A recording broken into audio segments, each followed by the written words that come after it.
हे hello दोस्तों। तो अपन आज बैंक ऑडिट चैप्टर अपने फास्ट ट्रैक बैच के अंदर फटाफट कंप्लीट करने वाले हैं, including all the relevant and important questions.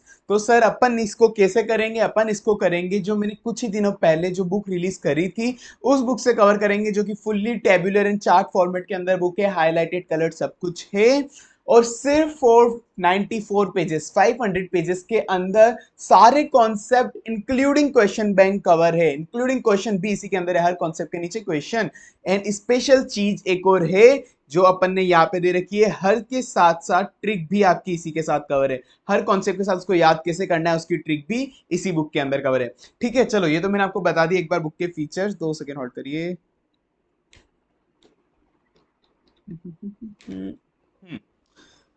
तो अब अपन शुरू करते हैं।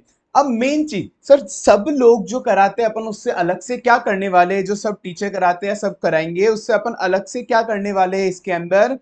तो देखो, सब टीचर समझाने पे ज्यादा फोकस देते हैं, समझाएंगे अपन भी अच्छे से समझेंगे, बट मेनली जो मेरा मेन फोकस रहेगा वो याद कराने पे रहेगा। बिकॉज मैं पहले बता सकता हूँ, जब तक आप याद नहीं करोगे, ओनली रटते सॉरी ओनली समझते रहोगे, जब तक रटोगे नहीं तब तक मार्क्स नहीं मिलेगा आपको ऑडिट में, मतलब ऑडिट में मार्क्स नहीं मिल सकता। समझेंगे पर साथ में मेन फोकस रटने का होगा, रटाने की जिम्मेदारी मेरी होगी। चलो ठीक है, तो अपन शुरू करते हैं। अपन audit of banks, that is chapter number 9 as per ICI module, as per S over module also means over book. ठीक है, सबसे फर्स्ट ही फर्स्ट टॉपिक है, bank have certain characteristic distinguished from other commercial enterprises. समझो समझो, bank की कुछ ऐसी कैरेक्टरिस्टिक क्या है जो उसको बाकी कमर्शियल एंटरप्राइजेस से अलग कर रखती है। तुम अब मैं तुमको इसको याद कराने की, अगर तुमको मैं याद कराने की एक बहुत अच्छी ट्रिक दूं, एक समझना। तुम बाकी किसी कमर्शियल एंटरप्राइजेस में जाओगे, लाइक समझो अगर तुम जा रहे हो एक पोस्ट ऑफिस के अंदर, पोस्ट ऑफिस याद करो गवर्नमेंट का पोस्ट ऑफिस कैसा होता है, उसके अंदर गए, और एक तुम बैंक के अंदर गए, तो एसबीआई बैंक की मान लो, एसबीआई बैंक के अंदर गए, दोनों गवर्नमेंट के, पर दो बैंक के अंदर तुमको क्या अलग लगा? भाई पोस्ट ऑफिस में गए थे, दिमाग खराब हो गया था, लाइनों में लाइनें लगी हुई थी, गर्मी लग रही थी, पंखे भी सही काम नहीं कर रहे थे, कूलर भी काम नहीं कर रहे थे। पर एसबीआई बैंक में जैसे ही गए, मस्त ठंडा ठंडा एहसास हुआ, वहां पे बहुत कॉल्ड कॉल्ड फील हुआ। रीजन बीइंग वहां पे एसी लगा हुआ था, तो अपन को क्या कॉल्ड फील हुआ एसबीआई बैंक में जाते वक्त। ठीक है, तो क्या हुआ? Are we feeling cold, are we feeling cold, SBI bank के अंदर घुसती पहले आर वी फीलिंग कॉल्ड। ठीक है, तो ये डिस्टिंग्विश हो गया अपना बाकी अदर एंटरप्राइजेस से, बैंक के अंदर एसी लगा हुआ होता है इसलिए आर वी फीलिंग कॉल्ड, ये अपन को बैंक के अंदर एसी इसलिए कॉल्ड होती है। ठीक है, तो अब मैं पहले तुमको नॉर्मल समझा देता हूं। बैंक के अंदर रेगुलेटरी रिक्वायरमेंट अलग होती है, बहुत ज्यादा होती है। बैंक के अंदर वॉल्यूम ऑफ मॉनेटरी आइटम बहुत ज्यादा होता है। बैंक के अंदर कितना कैश होता है? बाकी नॉर्मल एंटरप्राइज में इतना कैश थोड़ी ना होता है। फिर बैंक के अंदर complex accounting and internal control होते हैं, कॉम्प्लेक्स अकाउंटिंग इंटरनल कंट्रोल, बहुत सारी तरह की इंफॉर्मेशन टेक्नोलॉजीज जो लेते हैं बैंक में, बाकी कंपनी में इतना नहीं होता। बैंक के अंदर एक अजम्पशन होता है सिग्निफिकेंट कमिटमेंट का without any transfer of fund.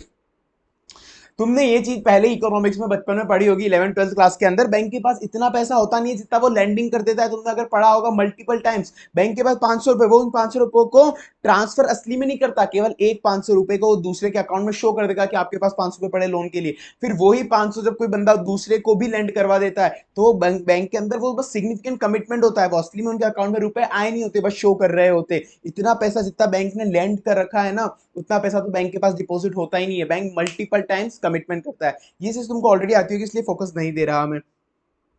Transaction initiated in one location and recorded at different location, bank के लिए एक अलग चीज है। एटीएम से आप कहीं भी पैसा निकालो, गुजरात के अंदर एटीएम में पैसा निकाल रहे हो, आपका बैंक राजस्थान में, तो भी वहां पे ऑटोमेटिक अपडेट हो जाएगा पूरा अकाउंट आपका।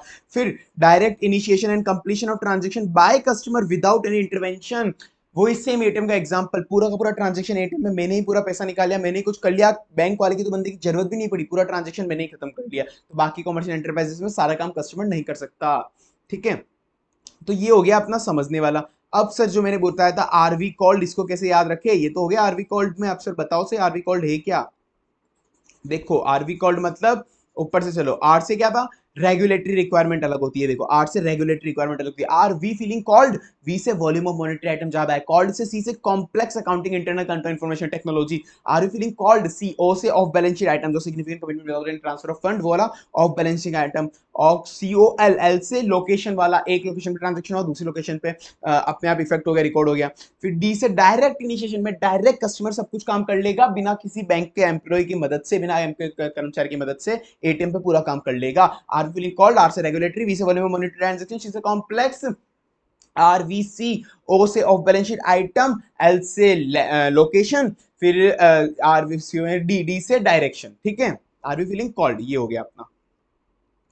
फिर अब उसके बाद ये स्पेशल ऑडिट कंसिडरेशन, बैंक के अंदर अगर अपन ऑडिट करने जा रहे हैं, वहां पे एज एन ऑडिटर, वहां पे ऊपर तो था कि स्पेशल क्या होता है बैंक के अंदर, अब नीचे है कि स्पेशल ऑडिटर को क्या ध्यान रखना पड़ेगा जब बैंक की ऑडिट करने जाएगा। एक में नॉर्मल किसी कंपनी की ऑडिट करने जा रहा हूँ एफएमसीजी वगैरह की, और एक में बैंक की ऑडिट अलग से करने जा रहा हूँ, तो मुझे बैंक की ऑडिट के अंदर स्पेशल क्या चीज ध्यान रखना पड़ेगा भाई, स्पेशल कंसिडरेशन रखना पड़ेगा एज एन ऑडिटर। कैसे, पहले इसकी ट्रिक बता दो सर, कैसे याद करना है भाई, समझो स्पेशल कंसिडरेशन मतलब स्पेशल ध्यान से काम करना पड़ेगा। स्पेशल ध्यान से कौन काम करता है, डॉक्टर। स्पेशल ध्यान से कौन, डॉक्टर काम करता है। समझो उसको किसी का ऑपरेशन करना है, किसी के कान का, किसी के नाक का, किसी की आंख का ऑपरेशन करना है, इस आंख में प्रॉब्लम है, इस आंख का ऑपरेशन थोड़ी कैजुअली जाके करके आया बैंक बंदा डॉक्टर कैजुअली घुसा ऑपरेशन थिएटर में, बिल्कुल 2 मिनट में फटाफट कैजुअली ऑपरेशन खत्म करके आ गया कि अगली भाई फटाफट बाहर निकलो, बीवी के साथ मूवी देखने जाना है, ऐसे कैजुअली काम नहीं कर सकता ना वो, उसको बिल्कुल स्पेशल ध्यान रखना पड़ता है, हर मरीज पे स्पेशल ट्रीटमेंट देना होता है। तो सबसे स्पेशल कंसिडरेशन कैसे, डॉक्टर देगा। स्पेशल कंसिडरेशन कौन देगा, डॉक्टर देगा। डॉक्टर कौन, doctor VPN, doctor VPN, doctor VPN. तो अब ऑडिट में स्पेशल कंसिडरेशन क्यों देना पड़ता है, तो डॉक्टर वीपीएन को याद हो गया, डॉक्टर को स्पेशल कंसिडरेशन देना पड़ता है। डी से डिपेंडेंस आईटी, ऊपर वाला क्वेश्चन अगर तुम देखोगे ना, ऐसे ने जबरदस्ती इसको नीचे वाला टॉपिक एक नया बनाया, एक साथ मर्ज भी कर सकती थी, पर ठीक है समझो आईसीआई तो ICI. Extensive dependence IT, IT पे एक्सटेंसिव डिपेंडेंट, ऊपर भी आया था सेम पॉइंट, तो इसीलिए एक्सटेंड बहुत ज्यादा डिपेंडेंट है आईटी पे, इसलिए मुझे ऑडिटर को ऐसे बहुत ज्यादा ध्यान देना पड़ेगा उस पे। इस पे स्टैट्यूटरी एंड रेगुलेटरी रिक्वायरमेंट, ऊपर भी आया था ये पॉइंट, ये सीएम में की रेगुलेटरी रिक्वायरमेंट ज्यादा लगती है उसके ऊपर। Voluminous the scale of banking operation result significant exposure, ऊपर भी आया था, मॉनिटरी आइटम बहुत ज्यादा होते हैं, तो इसमें वॉल्यूमनस आइटम होता है, एक्सपोजर होता है बैंकिंग का, ठीक है ना।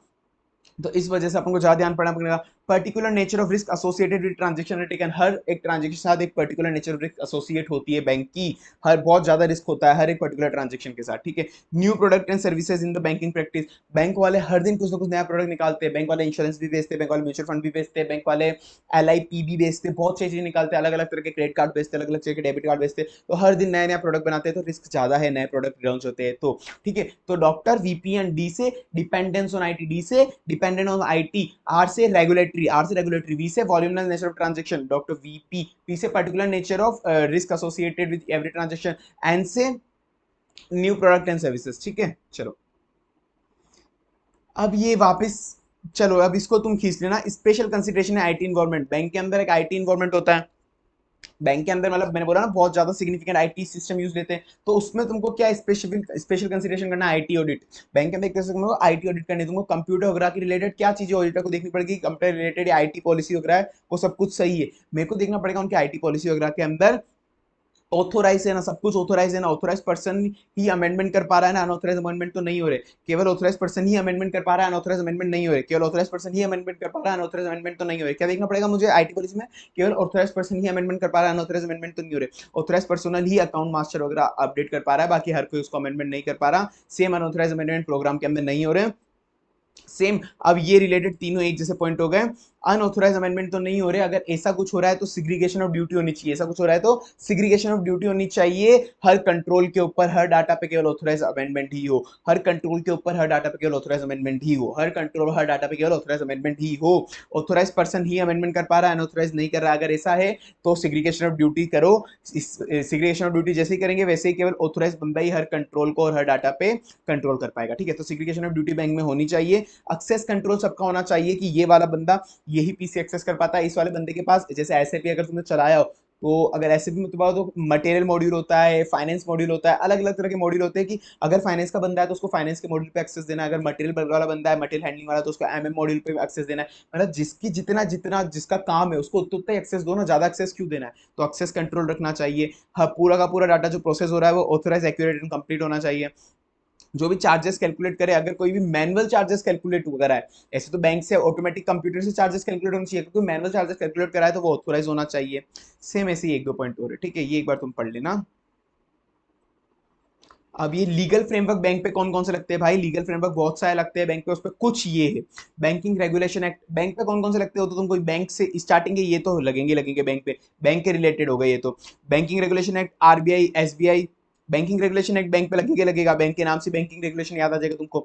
फिर आरबीआई तो लगे, आरबीआई याद करने की जरूरत नहीं है, एसबीआई याद कराने की जरूरत है क्या, एसबीआई सबको याद है। फिर एक रीजनल रूरल बैंक, ये चार याद हो गए, बैंकिंग, बैंकिंग एक्ट सब पे लगेगा, आरबीआई लगेगा, एसबीआई लगेगा, रीजनल रूरल बैंक का ही लगेगा। ये चार एक्ट तुमको याद ही होंगे। अब देखो, कंपनीज एक्ट तुमने सी इंटर में भी पढ़ा है और फाइनल के अंदर भी पढ़ रहे हो। इंफॉर्मेशन टेक्नोलॉजी एक्ट तुमने ईआईएस के अंदर पढ़ा होगा, इंटर के अंदर, ये वो हो गया। पामला एक्ट तुमने अभी पढ़ा ही होगा, पामला एक्ट तुमने फाइनल में पढ़ाई है। एस सरफेसी एक्ट ये भी तुमने फाइनल में पढ़ाई है। तो ये देखो, ये कौन से एक्ट हो गए जो अपन ने फाइनल और इंटर में पढ़े, इंटर का एक हो गया, बाकी ये फाइनल के एक्ट हो गए, कंपनीज एक्ट, पामला एक्ट और सरफेसी एक्ट, ये भी याद हो गए। और एक इंफॉर्मेशन टेक्नोलॉजी एक्ट अपन ने इंटर में पढ़ा था बचपन में, ठीक है, तो ये ऐसे याद हो जाएंगे। Done, next, form and content of financial statement. जो बैंक वाला बंदा बनाता है फाइनेंशियल स्टेटमेंट, उसका फॉर्म और कंटेंट क्या होना चाहिए। देखो, उन्होंने थर्ड शेड्यूल के अंदर दे रखा है, इनका एक बैंकिंग रेगुलेशन एक्ट होता है, उसके थर्ड शेड्यूल के अंदर उन्होंने दे रखा है कि सबको सबको बैलेंस शीट और पी&एल बनानी है, सारे बैंक को। फॉर्म ए के अंदर बैलेंस शीट का फॉर्मेट दे रखा है, केवल एमसीक्यू पर्पस से देखो। फॉर्म ए के अंदर बैलेंस शीट कैसे बनानी है वो दे रखा है, फॉर्म बी के अंदर पी&एल कैसे बनाना है उसका फॉर्मेट दे रखा है, केवल एमसीक्यू पर्पस के लिए। अकाउंटिंग स्टैंडर्ड, जो अकाउंटिंग स्टैंडर्ड है उसके हिसाब से उनको डिस्क्लोजर देने हैं, ठीक है। इंडेस बैंक के ऊपर डेफर कर रखे, तुमको पता होगा, एफआर में पहले चैप्टर को इंडेस तो डेफर करते जा रहे, बैंक पे भी एप्लीकेबल नहीं हुए। ब्रांच ऑडिट का क्या भाई, देखो भाई, ब्रांच ऑडिट मैंडेटरी नहीं होती है प्राइवेट बैंक के अंदर, वो केवल हर एक बैंक के ऊपर डिस्क्रिप्शन पे डिपेंड होती है, ठीक है। ब्रांच ऑडिट मैंडेटरी नहीं है प्राइवेट बैंक के अंदर, रीजन बीइंग उनकी जितनी भी अकाउंटिंग और सिस्टम कंट्रोल वगैरह होते हैं वो सब हेड ऑफिस में होते हैं, सब कुछ हेड ऑफिस में होता है। तो हेड ऑफिस की ऑडिट करा लो, ब्रांच ऑडिट कराना कंपलसरी नहीं है प्राइवेट बैंक के अंदर। प्राइवेट बैंक की जो प्रोसेस होती है पूरी अकाउंटिंग वगैरह सेंट्रलाइज है, there is no concept of mandatory branch audit in private banks, ठीक है। प्राइवेट बैंक के अंदर मैंडेटरी नहीं है, ये याद कर लेना, एमसीक्यू के लिए आएगा काम, एमसीक्यू का पॉइंट है पूरा, ध्यान रखना ये चीजें एमसीक्यू के लिए आएगी, इसलिए मैं पढ़ा रहा हूं तुमको अच्छे से। Number of auditor, generally generally सारे बैंक और मेनली नेशनलाइज बैंक और पब्लिक सेक्टर बैंक, जनरली सारे बैंक और मेनली नेशनलाइज बैंक और पब्लिक सेक्टर बैंक, समझना, जनरली सारे बैंक और बाकी स्पेशली नेशनलाइज बैंक और पब्लिक सेक्टर बैंक, उनको 4 या 4 से ज्यादा फर्म अपॉइंट करनी पड़ती है जो जॉइंट ऑडिटर मिलकर ऑडिट करेंगे एक साथ, क्योंकि बैंक का ट्रांजेक्शन बहुत रिस्क वाले होते हैं। तो 4 या 4 से ज्यादा ऑडिटर अपॉइंट करो, वो 4 जने मिलकर 4 या 4 से ज्यादा ऑडिटर अपॉइंट करें, उनको वो ऑडिट करेंगे बैंक की। और ये कौन होते हैं, ये हर एक ब्रांच के लिए नहीं बोल रहा, ये होते हैं जो सेंट्रल स्टैट्यूटरी सेंट्रल ऑडिटर होते हैं, जो मेन हेड ऑडिटर होते हैं हेड ऑफिस के। एसबीआई की तो 100 ब्रांचेस होगी एक जगह ही, तो सारी 100 जगह 100 की 100 ब्रांचेस पे 4 ऑडिटर नहीं रखने, वहां पे तो एक कोई भी ऑडिटर लगा दो, पर जो मेन हेड ऑफिस होता है, जो मेन सेंट्रल ऑडिटर होता है उनका, उसको बोलते हैं एससीए, स्टैट्यूटरी सेंट्रल ऑडिटर। वो उस स्टैट्यूटरी सेंट्रल ऑडिटर 4 होने चाहिए, उसका बात कर रहा हूं मैं, ठीक है ना। अपॉइंटमेंट कौन करेगा ऑडिटर की, ऑडिटर की अपॉइंटमेंट कौन करेगा, जनरली जनरली नॉर्मल बैंक के अंदर शेयर होल्डर करते हैं एजीएम में, बहुत सिंपल, कंपनी के अंदर भी वही करते हैं, वही सेम इधर कॉन्सेप्ट है। आरबीआई का अप्रूवल तो मैंडेटरी है ही, ये लगेगा लगेगा। नेशनलाइज बैंक के अंदर बोर्ड ऑफ डायरेक्टर करते हैं, आरबीआई अप्रूवल यहाँ पे भी लगेगा। जनरली कौन करता है, जनरली करता है, मेरे साथ पढ़ो ऐसे याद होगा, जनरली करता है शेयर होल्डर, कंपनी में जनरली शेयर होल्डर करते हैं। नेशनलाइज बैंक में पर बोर्ड ऑफ डायरेक्टर करेगा, नेशनलाइज बैंक में बोर्ड ऑफ डायरेक्टर करेगा, आरबीआई के अप्रूवल तो भी लगी, नेशनलाइज बैंक में बोर्ड ऑफ डायरेक्टर करेगा, ये क्वेश्चन आया हुआ एग्जाम में, नेशनल बैंक में बोर्ड ऑफ डायरेक्टर करेगा। एसबीआई नीचे है, क्वेश्चन आया हुआ है तो अपन ने दे रखा है नीचे, टेंशन मत लो, डरो मत, आपने तो कहा था क्वेश्चन सब कवर इधर नीचे आ रहा है, वो क्वेश्चन नीचे आएगा। एसबीआई के अंदर कौन करेगा, एसबीआई के अंदर सीएनडीजी करेगा, एसबीआई के अंदर कौन करेगा, सीएनडीजी। एसबीआई क्या होती है, गवर्नमेंट बैंक, गवर्नमेंट बैंक में कौन करता है हर बार, सीएनडीजी उंगलियां करता है। रीजनल रूरल बैंक के अंदर कंसर्न बैंक खुद ही कर देगा सीजी के अप्रूवल से, जो रीजनल रूरल बैंक खुद ही होगा ना, वो खुद ही अप्रूव खुद ही कर देगा, जो हर एक बैंक होगा। नॉर्मली नॉर्मली एजीएम में शेयर होल्डर करता है, नेशनल बैंक के अंदर बोर्ड ऑफ डायरेक्टर करता है, एसबीआई के अंदर सीएनडीजी करता है, और रीजनल रूरल बैंक के अंदर वो बैंक खुद ही कर देता है सीजी की परमिशन से, ठीक है। अब कंडक्टिंग एन ऑडिट, ये मैं फटाफट उड़ाऊंगा, कंडक्टिंग तुमको याद करना कर लो, मेरे को अच्छा नहीं लगता है टॉपिक, मतलब कम इंपॉर्टेंट, अच्छा नहीं लगता मतलब, ठीक है। तो ऑडिट कैसे करेगा, सबसे पहले इनिशियल कंसीडरेशन, नॉर्मल ऑडिट बंदा कैसे करेगा, ऑडिट कैसे करेगा, इनिशियल कंसीडरेशन, सबसे पहले फर्स्ट सबसे पहले एक्सेप्ट करूंगा ऑडिट टर्म्स ऑफ एंगेजमेंट वगैरह समझूंगा, फिर उसके बाद मैं अंडरस्टैंड करूंगा बैंक को और उसके इन्वॉल्वमेंट को, मैं अंडरस्टैंड करूंगा बैंक और उसके इन्वॉल्वमेंट को, इंक्लूडिंग इंटरनल अंडरस्टैंड करूंगा, फिर मैं रिस्क असेस करूंगा कहां पे रिस्क हो सकती है, फिर मैं ऑडिट एग्जीक्यूट करूंगा, फिर फाइनली रिपोर्टिंग कर दूंगा, बस, ठीक है। नेक्स्ट करो, अब इसके अंदर जो ये टॉपिक है ये इंपॉर्टेंट वाला है, अंडरस्टैंडिंग ऑफ रिस्क मैनेजमेंट, ये इंपॉर्टेंट है, इसको याद करना ही करना है, पहले ही बोल रहा हूं, इसका ऑल्ट कोर्स में क्वेश्चन बहुत आए हुए हैं, ठीक है ना। तो अंडरस्टैंडिंग, अब ये वाला टॉपिक मैंने इलेबोरेट करवा रखा है यहाँ पे, आईसीए ने कर रही थी जो भी, understanding the risk management process, understand करना रिस्क मैनेजमेंट प्रोसेस। तो an effective risk management system in bank require generally following thing, अगर कोई रिस्क मैनेजमेंट प्रोसेस है बैंक के अंदर, से रिस्क मैनेजमेंट प्रोसेस होना कंपलसरी है ना, मतलब बैंक खुद के अंदर एक बैंक का एक रिस्क मैनेजमेंट पॉलिसी टाइप होती है कि कोई भी अगर रिस्क हो रहा हो तो हम पहले खुद बैंक खुद ही आइडेंटिफाई करके उसको मार देगा रिस्क को, ठीक है ना। तो अब उसके अंदर रिस्क मैनेजमेंट प्रोसेस है बैंक का खुद, तो उसके अंदर क्या क्या चीज होनी चाहिए, मैंने तुमको इंटरनल कंट्रोल पढ़ाया था, अगर तुमने पहले पढ़ा हो, मेरा लेक्चर देखा इंटरनल कंट्रोल का, मेरे जो फास्ट लेक्चर पूरा फ्री में डाले हुए सारे, तो अब उसके अंदर तुमने पढ़ा हो तो मैंने एक ट्रिक याद कराई थी, इंटरनल कंट्रोल के 5 कंपोनेंट क्या होते हैं, इंटरनल कंट्रोल के 5 कंपोनेंट याद होंगे तुमको, अगर तुमने मेरा लेक्चर देखा है तो मैं मान नहीं सकता हूं याद नहीं हो। ये माइक्रा याद है, माइक्रा याद है, माइक्रा ये एम होता है, ठीक है ना, माइक्रा याद होगा तुमको, तो माइक्रा तुमको याद होगा। अब ये जो 5 कंपोनेंट वहां पे थे वो सेम इधर वो के वही है, बस इसकी हल्की सी लैंग्वेज बदल दी है। एम से क्या होता है, मॉनिटरिंग ऑफ कंट्रोल, यहाँ पे सेम मॉनिटरिंग ऑफ एक्टिविटी, मैं समझाऊंगा आगे क्या होता है, मॉनिटरिंग ऑफ एक्टिविटी। आई से इंफॉर्मेशन टेक्नोलॉजी था, सेम यही इंफॉर्मेशन सिस्टम। सी से वहां पे क्या था, कंट्रोल इन्वायरमेंट, कंट्रोल इन्वायरमेंट के अंदर एक सब हेडिंग दे रखी थी टीसीडब्ल्यूजी, सेम है कंट्रोल इन्वायरमेंट और ये टीसीडब्ल्यूजी ओवरसाइड बाय टीसीडब्ल्यूजी सेम है, अंदर का पूरा क्रक्स सेम है। तो यहाँ पे कंट्रोल इन्वायरमेंट क्या, अगर तुम्हें वो याद है कंट्रोल इन्वायरमेंट, तो कंट्रोल इन्वायरमेंट के अंदर फर्स्ट पॉइंट था टीसीडब्ल्यूजी का ओवरसाइट, ये वही है। आर से क्या था, रिस्क असेसमेंट, रिस्क असेसमेंट ये सेम वही है, रिस्क को आइडेंटिफाई करना, रिस्क असेसमेंट और रिस्क आइडेंटिफिकेशन सेम ही है, बस हेडिंग ये याद रखनी, रिस्क असेसमेंट नहीं लिखना एग्जाम में, लिखना तो यही आइडेंटिफिकेशन मेजरमेंट ऑफ रिस्क, पर याद वैसे करना। ए से क्या था, कंट्रोल एक्टिविटीज, ए से एक्टिविटीज, कंट्रोल एक्टिविटीज सेम ही वही है, ठीक है ना। ये वो का वो इंटरनल कंट्रोल के 5 कंपोनेंट हो गए तुम्हारे। अब ये देखो भाई, अगर तुम रिस्क असेसमेंट प्रोसेस बैंक के अंदर लगा रहे हो तो बैंक के अंदर मॉनिटरिंग एक्टिविटीज होनी ही चाहिए, कि जितने भी आप, मतलब समझो ये मैंने क्या इसको जमाना था ना, मॉनिटरिंग एक्टिविटीज से अगर सही बात बताऊं तो नीचे नीचे होना चाहिए था लॉजिकली, पर याद कराने के लिए, मतलब ये जितने भी अपन रिस्क मैनेजमेंट के अंदर, जो भी रिस्क मैनेजमेंट के अंदर अपन ने जो जो भी सिस्टम कंट्रोल वगैरह लगाए, उन सारे कंट्रोल को मॉनिटर करते रहो, उन सारे कंट्रोल को मॉनिटर करते रहो कि वो सारे कंट्रोल सही तो चल रहे हैं ना, इसका मतलब वो है हर रिस्क मेथोडोलॉजी वगैरह सबको अपन को रेगुलरली मॉनिटर करना चाहिए। कोई भी अगर सिस्टम अपना इंटरनल कंट्रोल खराब चल रहा है तो मॉनिटर करेंगे तो पता पड़ जाएगा अपन को। इन्फॉर्मेशन सिस्टम होना चाहिए बैंक में, वो रिलायबल होना चाहिए, कुछ समझाने की जरूरत है कि इन्फॉर्मेशन सिस्टम रिलायबल क्यों होना चाहिए, लॉजिकल बात है। ओवरसाइट बाय टीसीडब्ल्यूजी, जो टीसीडब्ल्यूजी होता है ना, दोस्त in charge with corporate governance, sorry दोस्त इन चार्ज विद गवर्नेंस, सो उसके अंदर टीसीडब्ल्यूजी को जितनी भी पॉलिसी वगैरह फ्रेम कर रहे हैं, फाइनेंशियल स्टेटमेंट बना रहे हैं, रिस्क इंटरनल कंट्रोल बना रहे हैं, रिस्क मैनेजमेंट पॉलिसी बना रहे हैं, उनके अंदर टीसीडब्ल्यूजी को खुद को इन्वॉल्व होना चाहिए, बड़ी बड़े काम है ये, आप एम्प्लॉय के भरोसे मत छोड़ो, अगर खुद इन्वॉल्व होगे ना तो लोग बाग भी आपसे इन्फ्लुएंस होंगे कि हाँ ये बड़ा काम है तो हमको अच्छे से करना है, तो खुद को इन्वॉल्व होना चाहिए। आइडेंटिफाई करना रिस्क, रिस्क को आइडेंटिफिकेशन का कोई सिस्टम होना चाहिए बैंक के अंदर। कंट्रोल एक्टिविटीज, कंट्रोल एक्टिविटीज अलग अलग तरह के कंट्रोल लगाना, सिग्रीगेशन ऑफ ड्यूटीज हो गई, यहाँ पे दे रखे इफेक्टिव सिग्रीगेशन ऑफ ड्यूटी होनी चाहिए फ्रंट और बैक ऑफिस के अंदर, इसे अलग अलग तरह के कंट्रोल लगाना, परफॉर्मेंस रिव्यू करना, ये अलग अलग तरह के कंट्रोल लगाना होना चाहिए, ठीक है ना। तो माइक्रा से तुमको ये सारे पॉइंट याद हो जाना चाहिए, understanding of risk management process, Micra वाले इंटरनल कंट्रोल के 5 पॉइंट। चलो नीचे नीचे नीचे नीचे नीचे, risk based internal audit, risk based internal audit समझो, मैं पहले ही पढ़ा चुका हूँ कि risk based internal audit chapter number 3 में था शायद, हाँ चैप्टर नंबर 2 या 3 के अंदर था, मोस्टली 3 के अंदर था। रिस्क बेस्ड इंटरनल ऑडिट कैसे होती है भाई, जहां पे हाई रिस्क है, पहले अपन को हाई रिस्क एनालाइज करना है, जहां मटेरियल एरिया हो, जहां ज्यादा मटेरियलिटी है, हाई रिस्क है, वहां पे ज्यादा स्टॉक डिवोट करना है, यही समझाया था मैंने तुमको पहले, वो सेम वो की वही चीजें, जहां पे ज्यादा रिस्क वगैरह है वैसे ही डिवोट करना है। अब तुम समझो वो की वही चीज है, तो अब इसको बस लैंग्वेज इन्होंने यहाँ पे बदल दी है, risk based internal control based on risk assessment, risk assessment and control risk, मतलब जहां ज्यादा रिस्क है, रिस्क कितनी तरह की होती है मैंने तुमको समझाया था ऊपर, एक तो कंट्रोल रिस्क होती है, मतलब वहां पे अलग था, एक डिटेक्शन रिस्क था और एक रोमम था, सेम उसी तरह की रिस्क।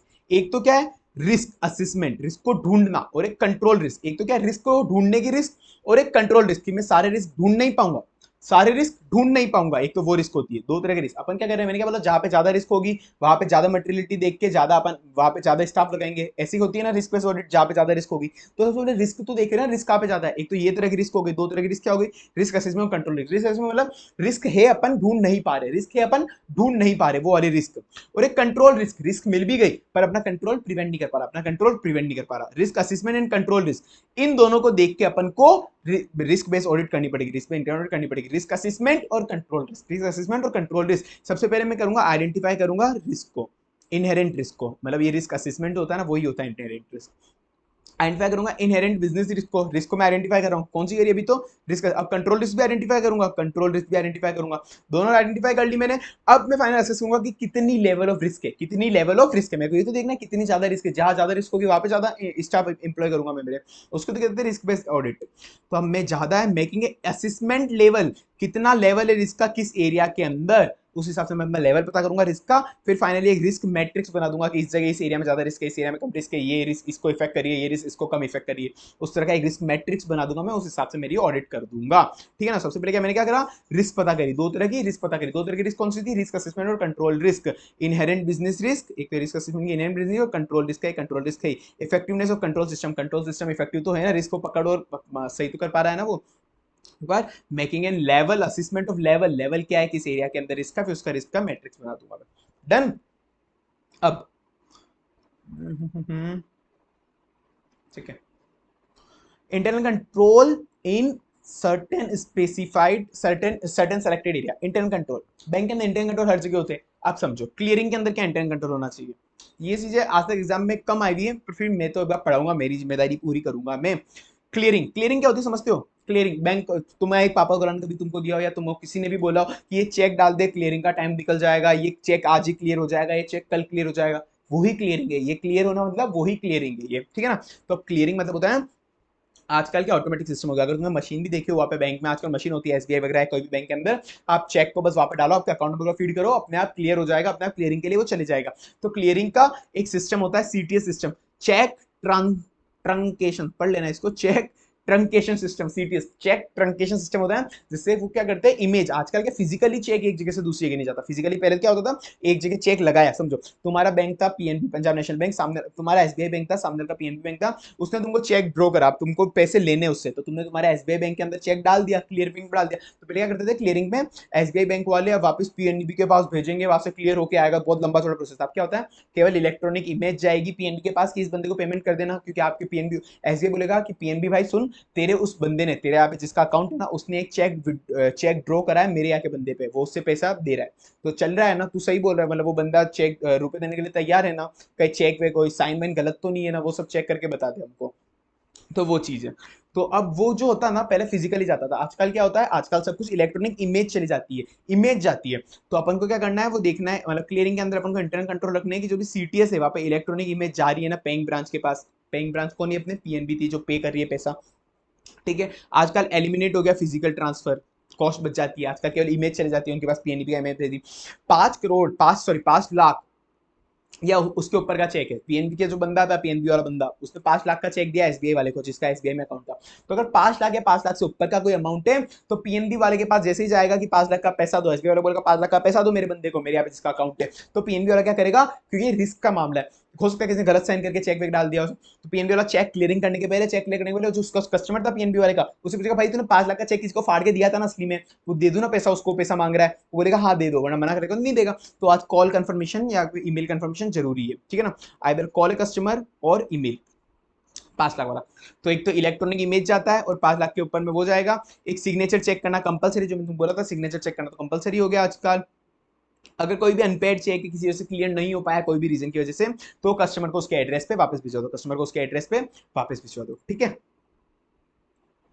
ये वाला लोन एंड एडवांस पे क्या इंटरनल कंट्रोल होने चाहिए, ये ओल्ड सिलेबस में आया हुआ है क्वेश्चन, ठीक है ना। लोन एडवांस पे क्या इंटरनल कंट्रोल होना चाहिए भाई, बिफोर गिविंग ऑफ लोन भी कुछ इंटरनल कंट्रोल होना चाहिए, और लोन देने के बाद भी एक इंटरनल कंट्रोल होना चाहिए। लोन देने के पहले क्या इंटरनल कंट्रोल होना चाहिए भाई, अगर मैं लोन दे रहा हूँ, मैं बैंक हूँ, मैं किसी को लोन दे रहा हूँ, तो मैं सबसे पहले तो उसकी लोन, हर कोई मुंह उठा के आ गया लोन मांगने, मेरे जैसा बंदा चलेगा तो मेरे से लोन थोड़ी ना देंगे यार, वो क्रेडिट वर्थिनेस देखेंगे पहले, बंदा बहुत अच्छा होना चाहिए, क्रेडिट वर्थिनेस होना चाहिए, हर किसी को थोड़ी ना देंगे, हर कोई मुंह उठा के चले गया तो यार समझो।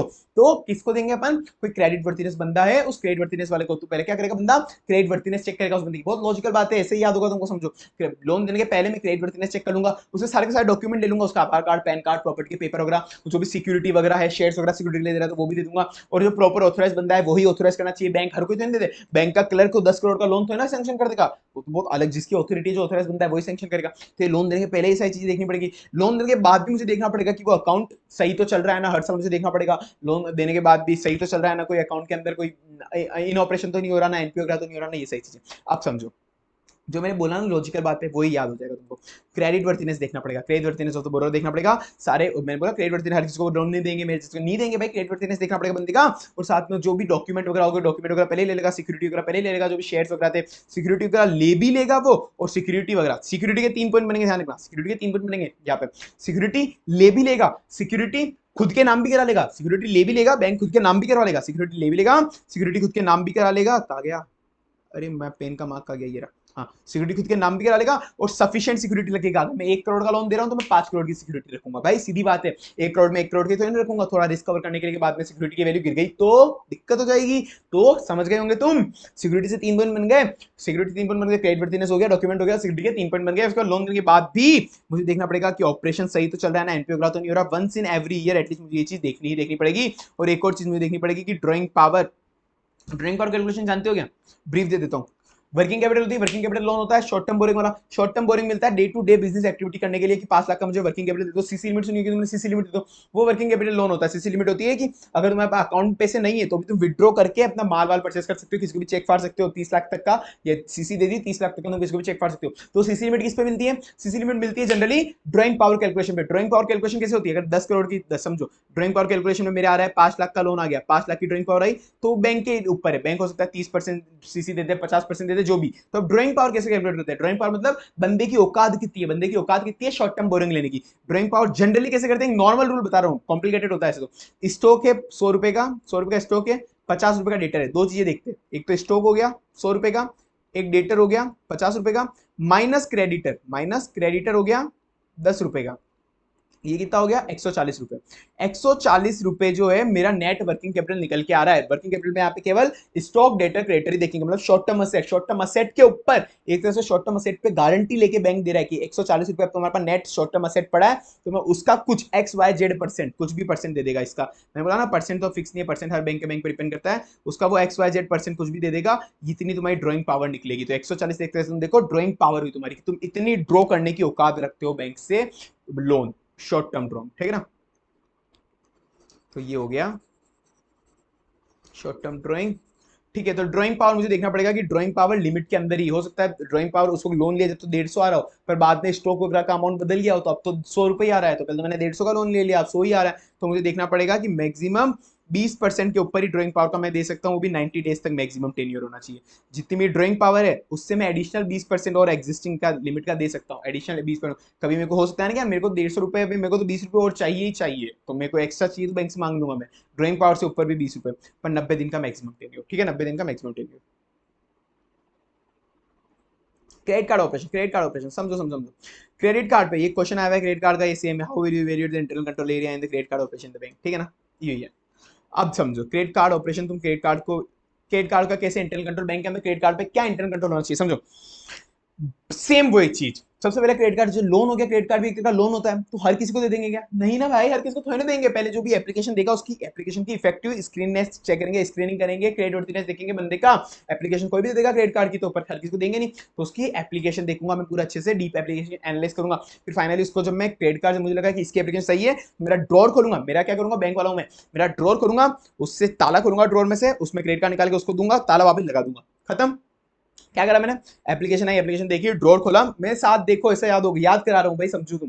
ड्रॉर खोला, ड्रॉर खोलने के बाद मैंने उसमें क्रेडिट कार्ड निकाला, क्रेडिट कार्ड निकाल के उसको दे दिया, इमेजिंग करना, इमेजिंग करना, फिर वापस ड्रॉर बंद करके मैंने उस पर लॉक लगा दिया, ड्रॉर बंद करके उस पर लॉक लगा दिया मैंने। अब मैंने लॉक लगाने के बाद अब वो बंदा ले गया क्रेडिट कार्ड, क्रेडिट कार्ड लेके शॉपिंग करने चले गया, क्रेडिट कार्ड लेके शॉपिंग करने चले गया।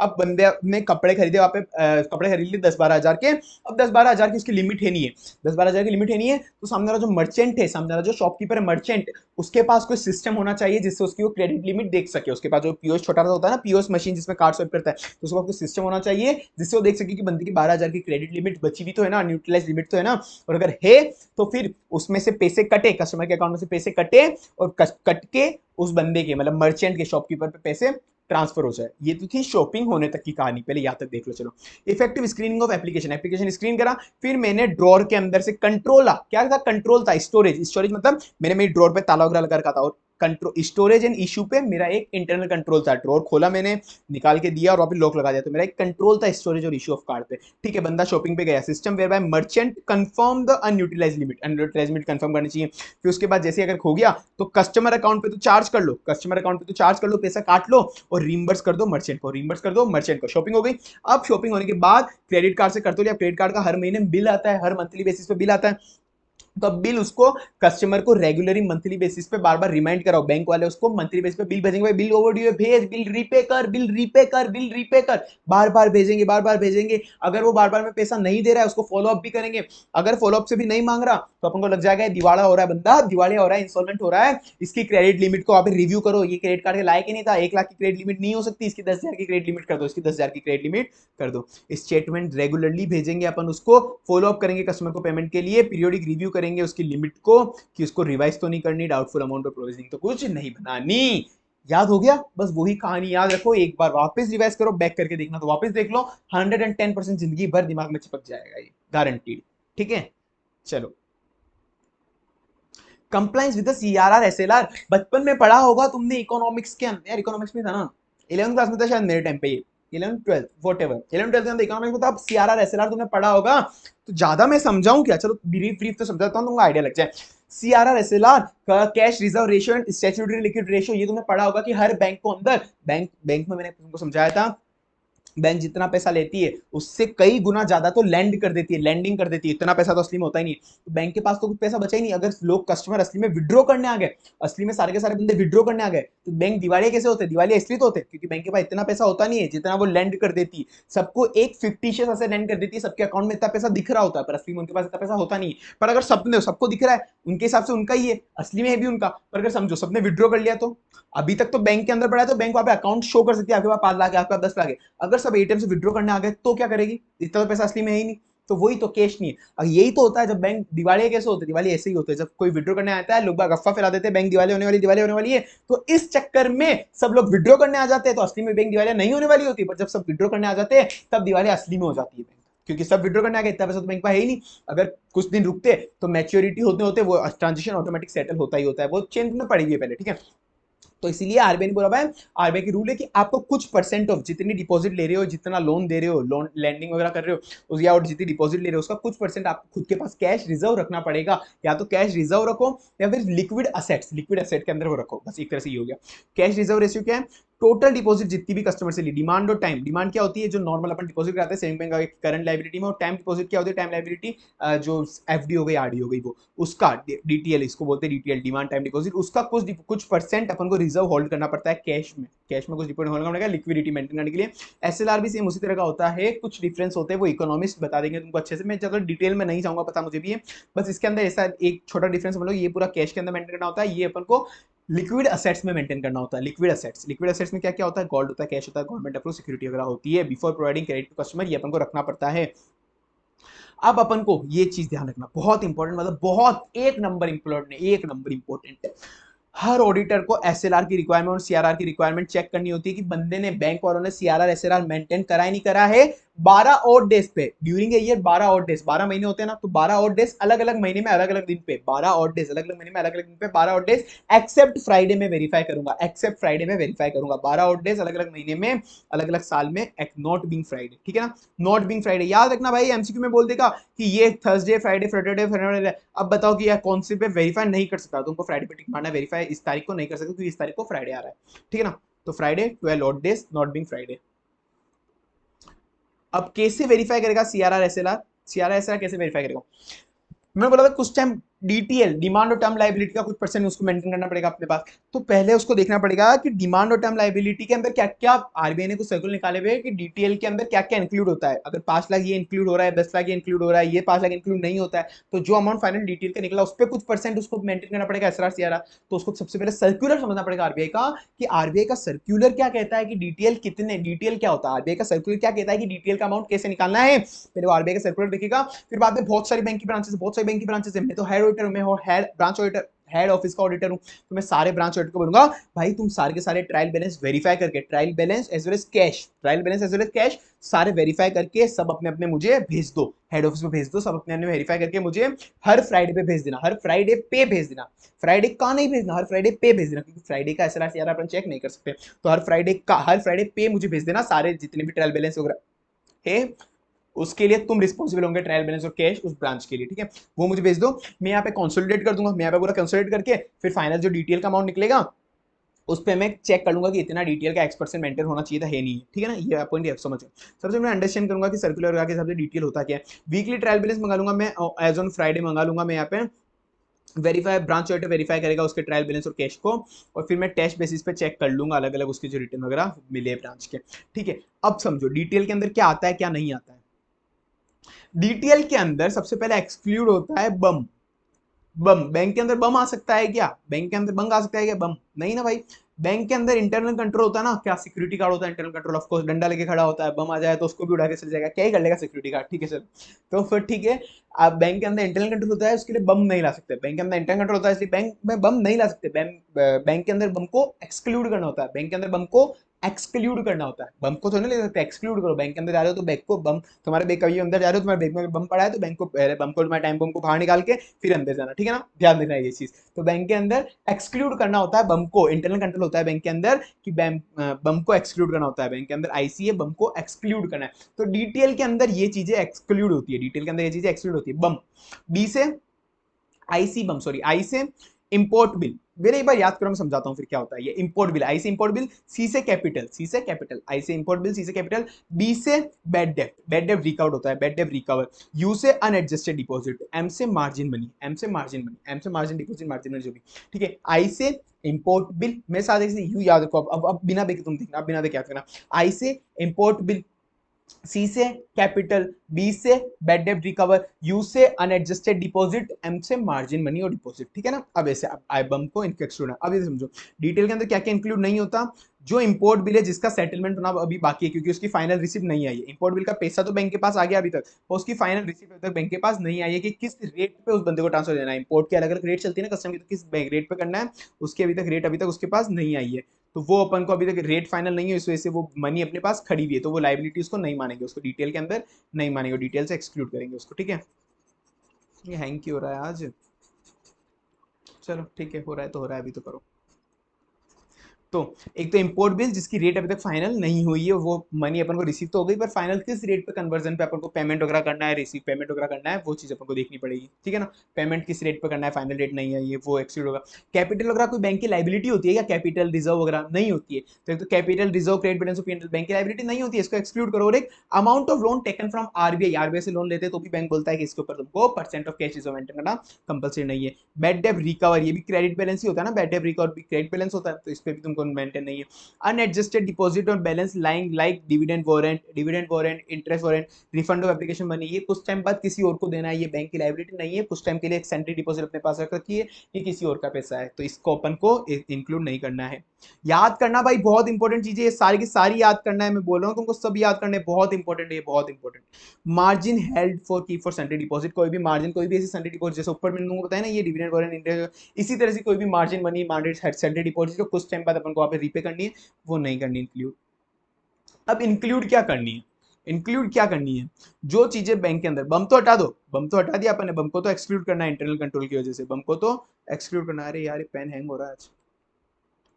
पर जो बैन हो रही है ना चीजें, बैन बैन हो रही है ना, बैन, उसको इंक्लूड करना है। जो चीजें बैन हो रही है, गुटखा तंबाकू बैन हो रहा है ना, बैंक के अंदर ले आ सकते हो क्या, जेब में डाल के ले जाओगे, किसको पता पड़ जाएगा, इंक्लूड करके ले जाओ। बैग के अंदर दो चीजें पड़ी थी, एक तो बम पड़ा था, एक गुटखा पड़ा था, गुटखा भी बैन है और बम को तो बाहर रखना ही रखना है, गुटखा बैन है पर अंदर ले जाओगे, याद ऐसे करना है। बैग के अंदर दो चीज पड़ी थी, तुम बैंक के अंदर जाते, एक बम और एक गुटखा, तो गुटखा तो ले जाओ, गुटखा बैन तो है, ठीक है, पता नहीं हमारे तो बैन है, तुम खाते हो बाकी तुम्हारा पता है, तो हमारे तो बैन तो है, पर उसको बैंक के अंदर ले आ सकते हो, किसको पता पड़ेगा बैंक के अंदर पड़ा है, गुटखा पड़ा है, देखो, पर बम तो भाई पकड़ में आ जाएगा ना, बम तो टू टू टू मशीन बच जाएगी, तो बम बाहर निकालना है, बम एक्सक्लूड करना है, और जो चीज बैन है गुटखा वगैरह वो ले जाओ, बैन।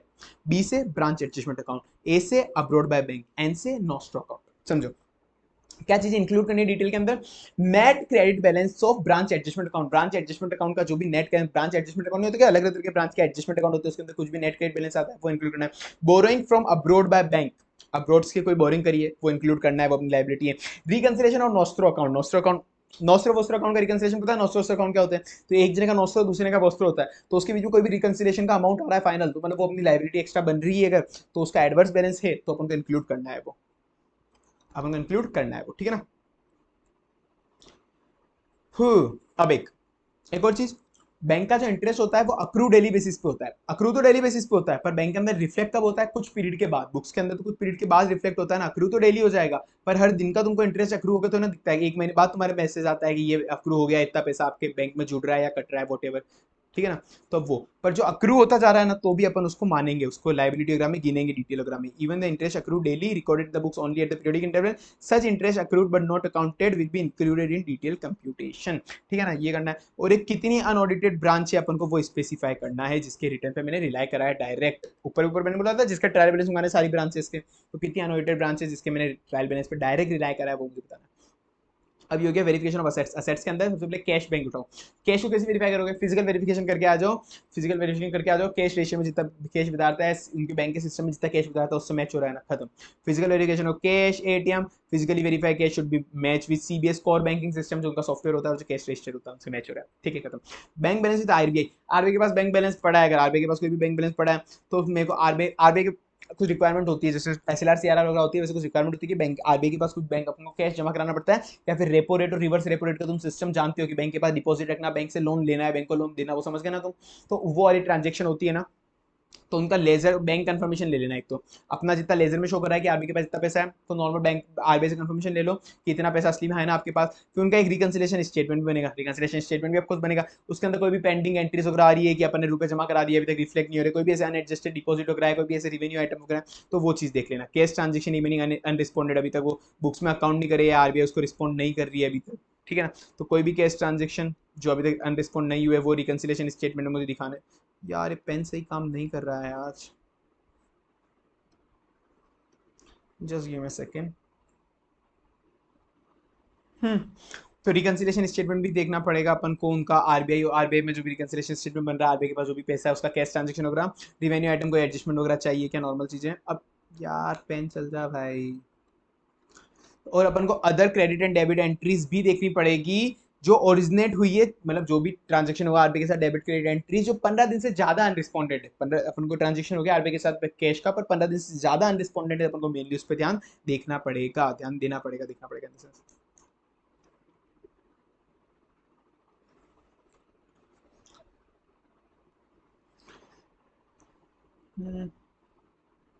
ठीक है, चलो। हाँ, balance in the account in foreign bank situated. Foreign bank के अंदर कोई फॉरेन बैंक कोई है, फॉरेन बैंक जहाँ पे मतलब फॉरेन में सिचुएटेड बैंक है, वहाँ पे अपना अकाउंट है, वहाँ पे बैंक ने कोई रुपए जमा करा रखे हैं, तो उसको कैसे चेक करना है। हालांकि ये करंट स्टडी मटेरियल में नहीं है, पर 2020 के एमटीपी के अंदर क्वेश्चन आया हुआ था, तो मेरा डालना मेरा फर्ज बनता था, मैंने डाला है सारे न्यू कोर्स के क्वेश्चन। तो balance in the account of a bank situated in the foreign currency, समझो कैसे चेक करोगे। जो भी मेरी इस तरफ देखो, बहुत नॉर्मल चीजें हैं, जो भी बाहर लार्ज लार्ज बैंक बैलेंस अपने पड़े हैं उनको सैंपल बेसिस पे मैं चेक करूंगा, उनके कंफर्मेशन मंगाऊंगा। क्या करूंगा मैं? सैंपल बेसिस चेक करने के लिए उनसे कंफर्मेशन मंगाऊंगा। नॉर्मल बात है ना, कहीं भी बैंक बैलेंस पड़ा, अगर तुमने कभी भी जिंदगी में ऑडिट करी तो सबसे अपन बैंक से कंफर्मेशन सर्टिफिकेट लेते ही लेते हैं, तुमने कभी भी जिंदगी में ऑडिट करी हो तो एग्जाम में लार्ज ट्रांजेक्शन क्या करेंगे अपन? बैंक से बैलेंस कंफर्मेशन और कंफर्मेशन सर्टिफिकेट लेंगे अपन। ऑब्टेन है लार्ज ट्रांजेक्शन, जो भी ट्रांजेक्शन वगैरह हुए लार्ज ट्रांजेक्शन वगैरह, ईयर एंड पे अपन उससे कंफर्मेशन सर्टिफिकेट लेंगे। कंफर्मेशन सर्टिफिकेट को अपने लेजर से, बुक्स ऑफ अकाउंट से मैच करेंगे, उनके बीच में जो भी रिकंसिलेशन वाली चीजें हुई वो अपन देखेंगे। कंफर्मेशन बैलेंस आया, उस कंफर्मेशन बैलेंस को सॉरी पहले अपन एस 11 के अकॉर्डिंग कन्वर्ट करेंगे। जो भी बैंक के अंदर लार्ज ट्रांजेक्शन थे, अकाउंट शो कर रहा था, उसके अपन ने कंफर्मेशन दे लिया, उस कंफर्मेशन को अपन एस 11 के हिसाब से कन्वर्ट कर लिया। उन्होंने पैसा दिया डॉलर के अंदर, अपनी बुक्स के अंदर शो हो रहा है रुपीज के अंदर, तो पहले उसको कन्वर्ट करेंगे ना कंफर्मेशन सर्टिफिकेट को कि डॉलर का अमाउंट रुपीज में कितना शो हो रहा है, पहले ही मुझे ये कन्वर्ट करके बताओ एस 11 कन्वर्जन का। फिर रिव्यू करूंगा मैं रिकंसिलेशन, रिकंसिलेशन बनेगा ना इन दोनों के बीच में कि बैंक एज पर बुक्स तो मेरे इतना पैसा आ रहा है, पर एज पर कंफर्मेशन सर्टिफिकेट मेरा इतना पैसा आ रहा है, दोनों के बीच में रिकंसिलेशन बनेगा। ये रिकंसिलेशन की चीजें हो गई कि no debit credit charges for the interest, no cheque centre cheque को भी है, कुछ भी ऐसी चीजें, ये तुम पढ़ लेना रिकंसिलेशन, ठीक है।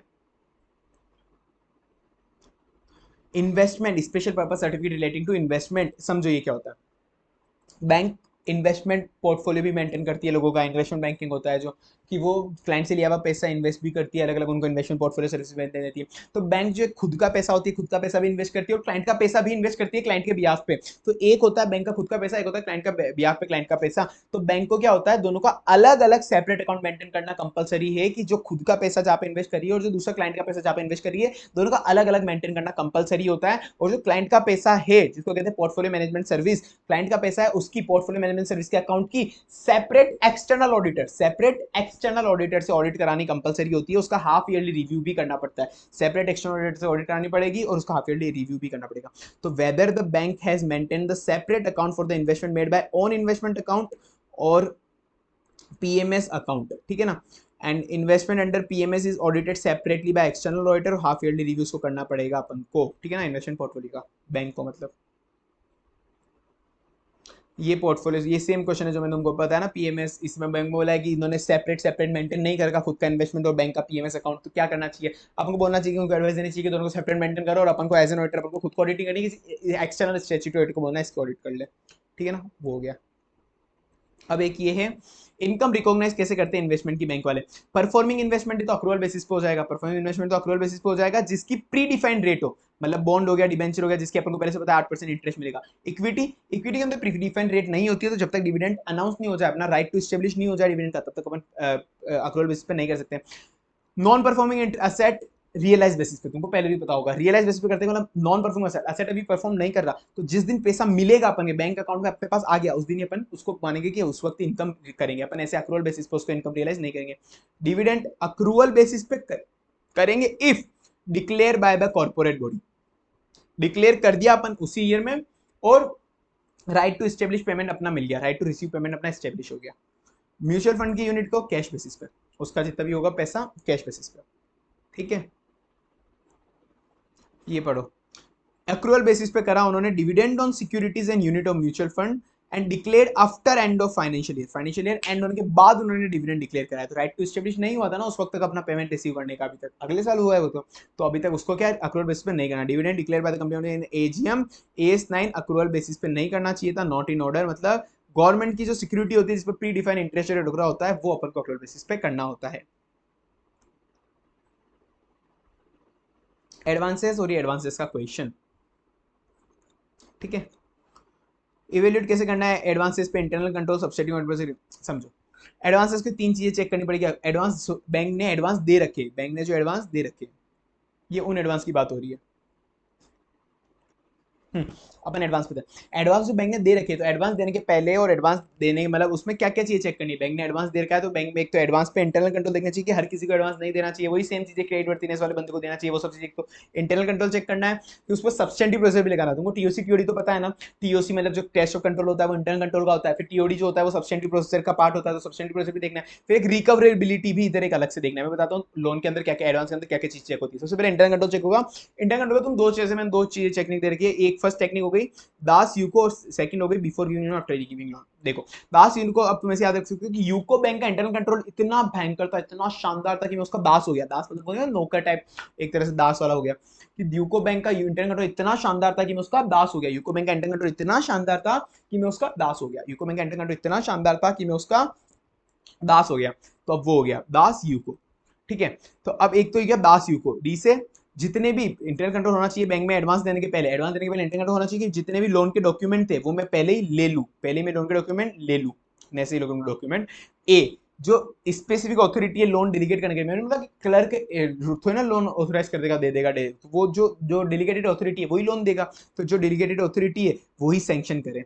DAS, एस से सिक्योरिटी, जितनी भी जो भी सिक्योरिटी मुझे लेनी थी उसके जमीन के कागज वगैरह वो सब मैंने ले लिए लोन देने के पहले, ये मेरा होना चाहिए। दास यूको, use of and use of fund, जिस चीज के लिए उसने लोन लिया वो पैसा उसी यूज के लिए काम है। भाई पैसा लिया धंधा शुरू करने के लिए और पता चला वो तो अय्याशी कर रहा है, उन पैसों की दारूबाजी कर रहा है, तो यूज ऑफ फंड उसका सही हो रहा है, गलत यूज नहीं हो रहा है, ये चीजें चेक करनी होगी। यू को सी से वापस क्रेडिट वर्थिनेस ऑफ बोरोवर, ये चीज चेक करनी पड़ेगी मुझे। ओ से ऑपरेशन ऑफ अकाउंट्स, ओ से ये पेन ना आज तो परेशानी कर देगा मुझे लग रहा है। चल जा, होल्ड। तो चलो दास यू को हो गया अपना, डॉक्यूमेंट लेना है। डी से डॉक्यूमेंट, ए से ऑथराइज होना चाहिए जो भी बंदा लोन दे रहा है, एस से सिक्योरिटी लेनी है, यू से यूज ऑफ फंड देखना है, यू सी से अपन को क्रेडिट वर्थिनेस देखनी है, ओ से ऑपरेशन ऑफ अकाउंट देखना है, ठीक है ना, ओ से रिव्यू ऑपरेशन ऑफ अकाउंट। ये तो हो गया अपना दास यूको वाला। अब एक और दूसरा अपन टेक्निक से याद करते हैं कि इंटरनल कंट्रोल होना चाहिए बिफोर गिविंग और after giving loan. Before giving of loan अपन को वापस सेम चीज है कि हर किसी को लोन नहीं देंगे, क्रेडिट वर्थिनेस चेक करनी पड़ेगी, उसको सारे डॉक्यूमेंट और सिक्योरिटी वगैरह अपन को रखनी पड़ेगी, सारे डॉक्यूमेंट और सिक्योरिटी रखनी पड़ेगी, और जिस ऑथराइज बंदा है उसको ऑथराइज करे। तो क्या था before giving of, after giving of loan मुझे देखना पड़ेगा कि बंदे का अकाउंट ऑपरेशन तो है ना, ऑपरेशन में तो है ना, एनपीओ वगैरह तो नहीं बन चुका, जिस पर्पज के लिए लोन लिया था उसी पर्पज के लिए यूटिलाइज करा है, ड्रॉइंग पावर उसकी औकात के अंदर ही, ये सब कुछ अभी चीजें जो मैंने ऊपर बताई थी सब कुछ वही मैच हो रहा है। ऊपर भी अपना एक एडवांस वाला पॉइंट था, internal control loan and advance का कैसे चेक करते हैं, सेम उसी तरह का। Term and section use of fund follow कर रहा है, ड्रॉइंग पावर कैलकुलेट प्रॉपर हो रहा है, ऑपरेशन ऑफ अकाउंट को चेक करना है, ठीक है। तो ये हो गया। अब सब्सटेंटिव में क्या चेक करना है, सब्सटेंटिव को फटाफट देख लो एक बार। भाई अभी तो चल रहा था पेन, वापस क्या हो गया?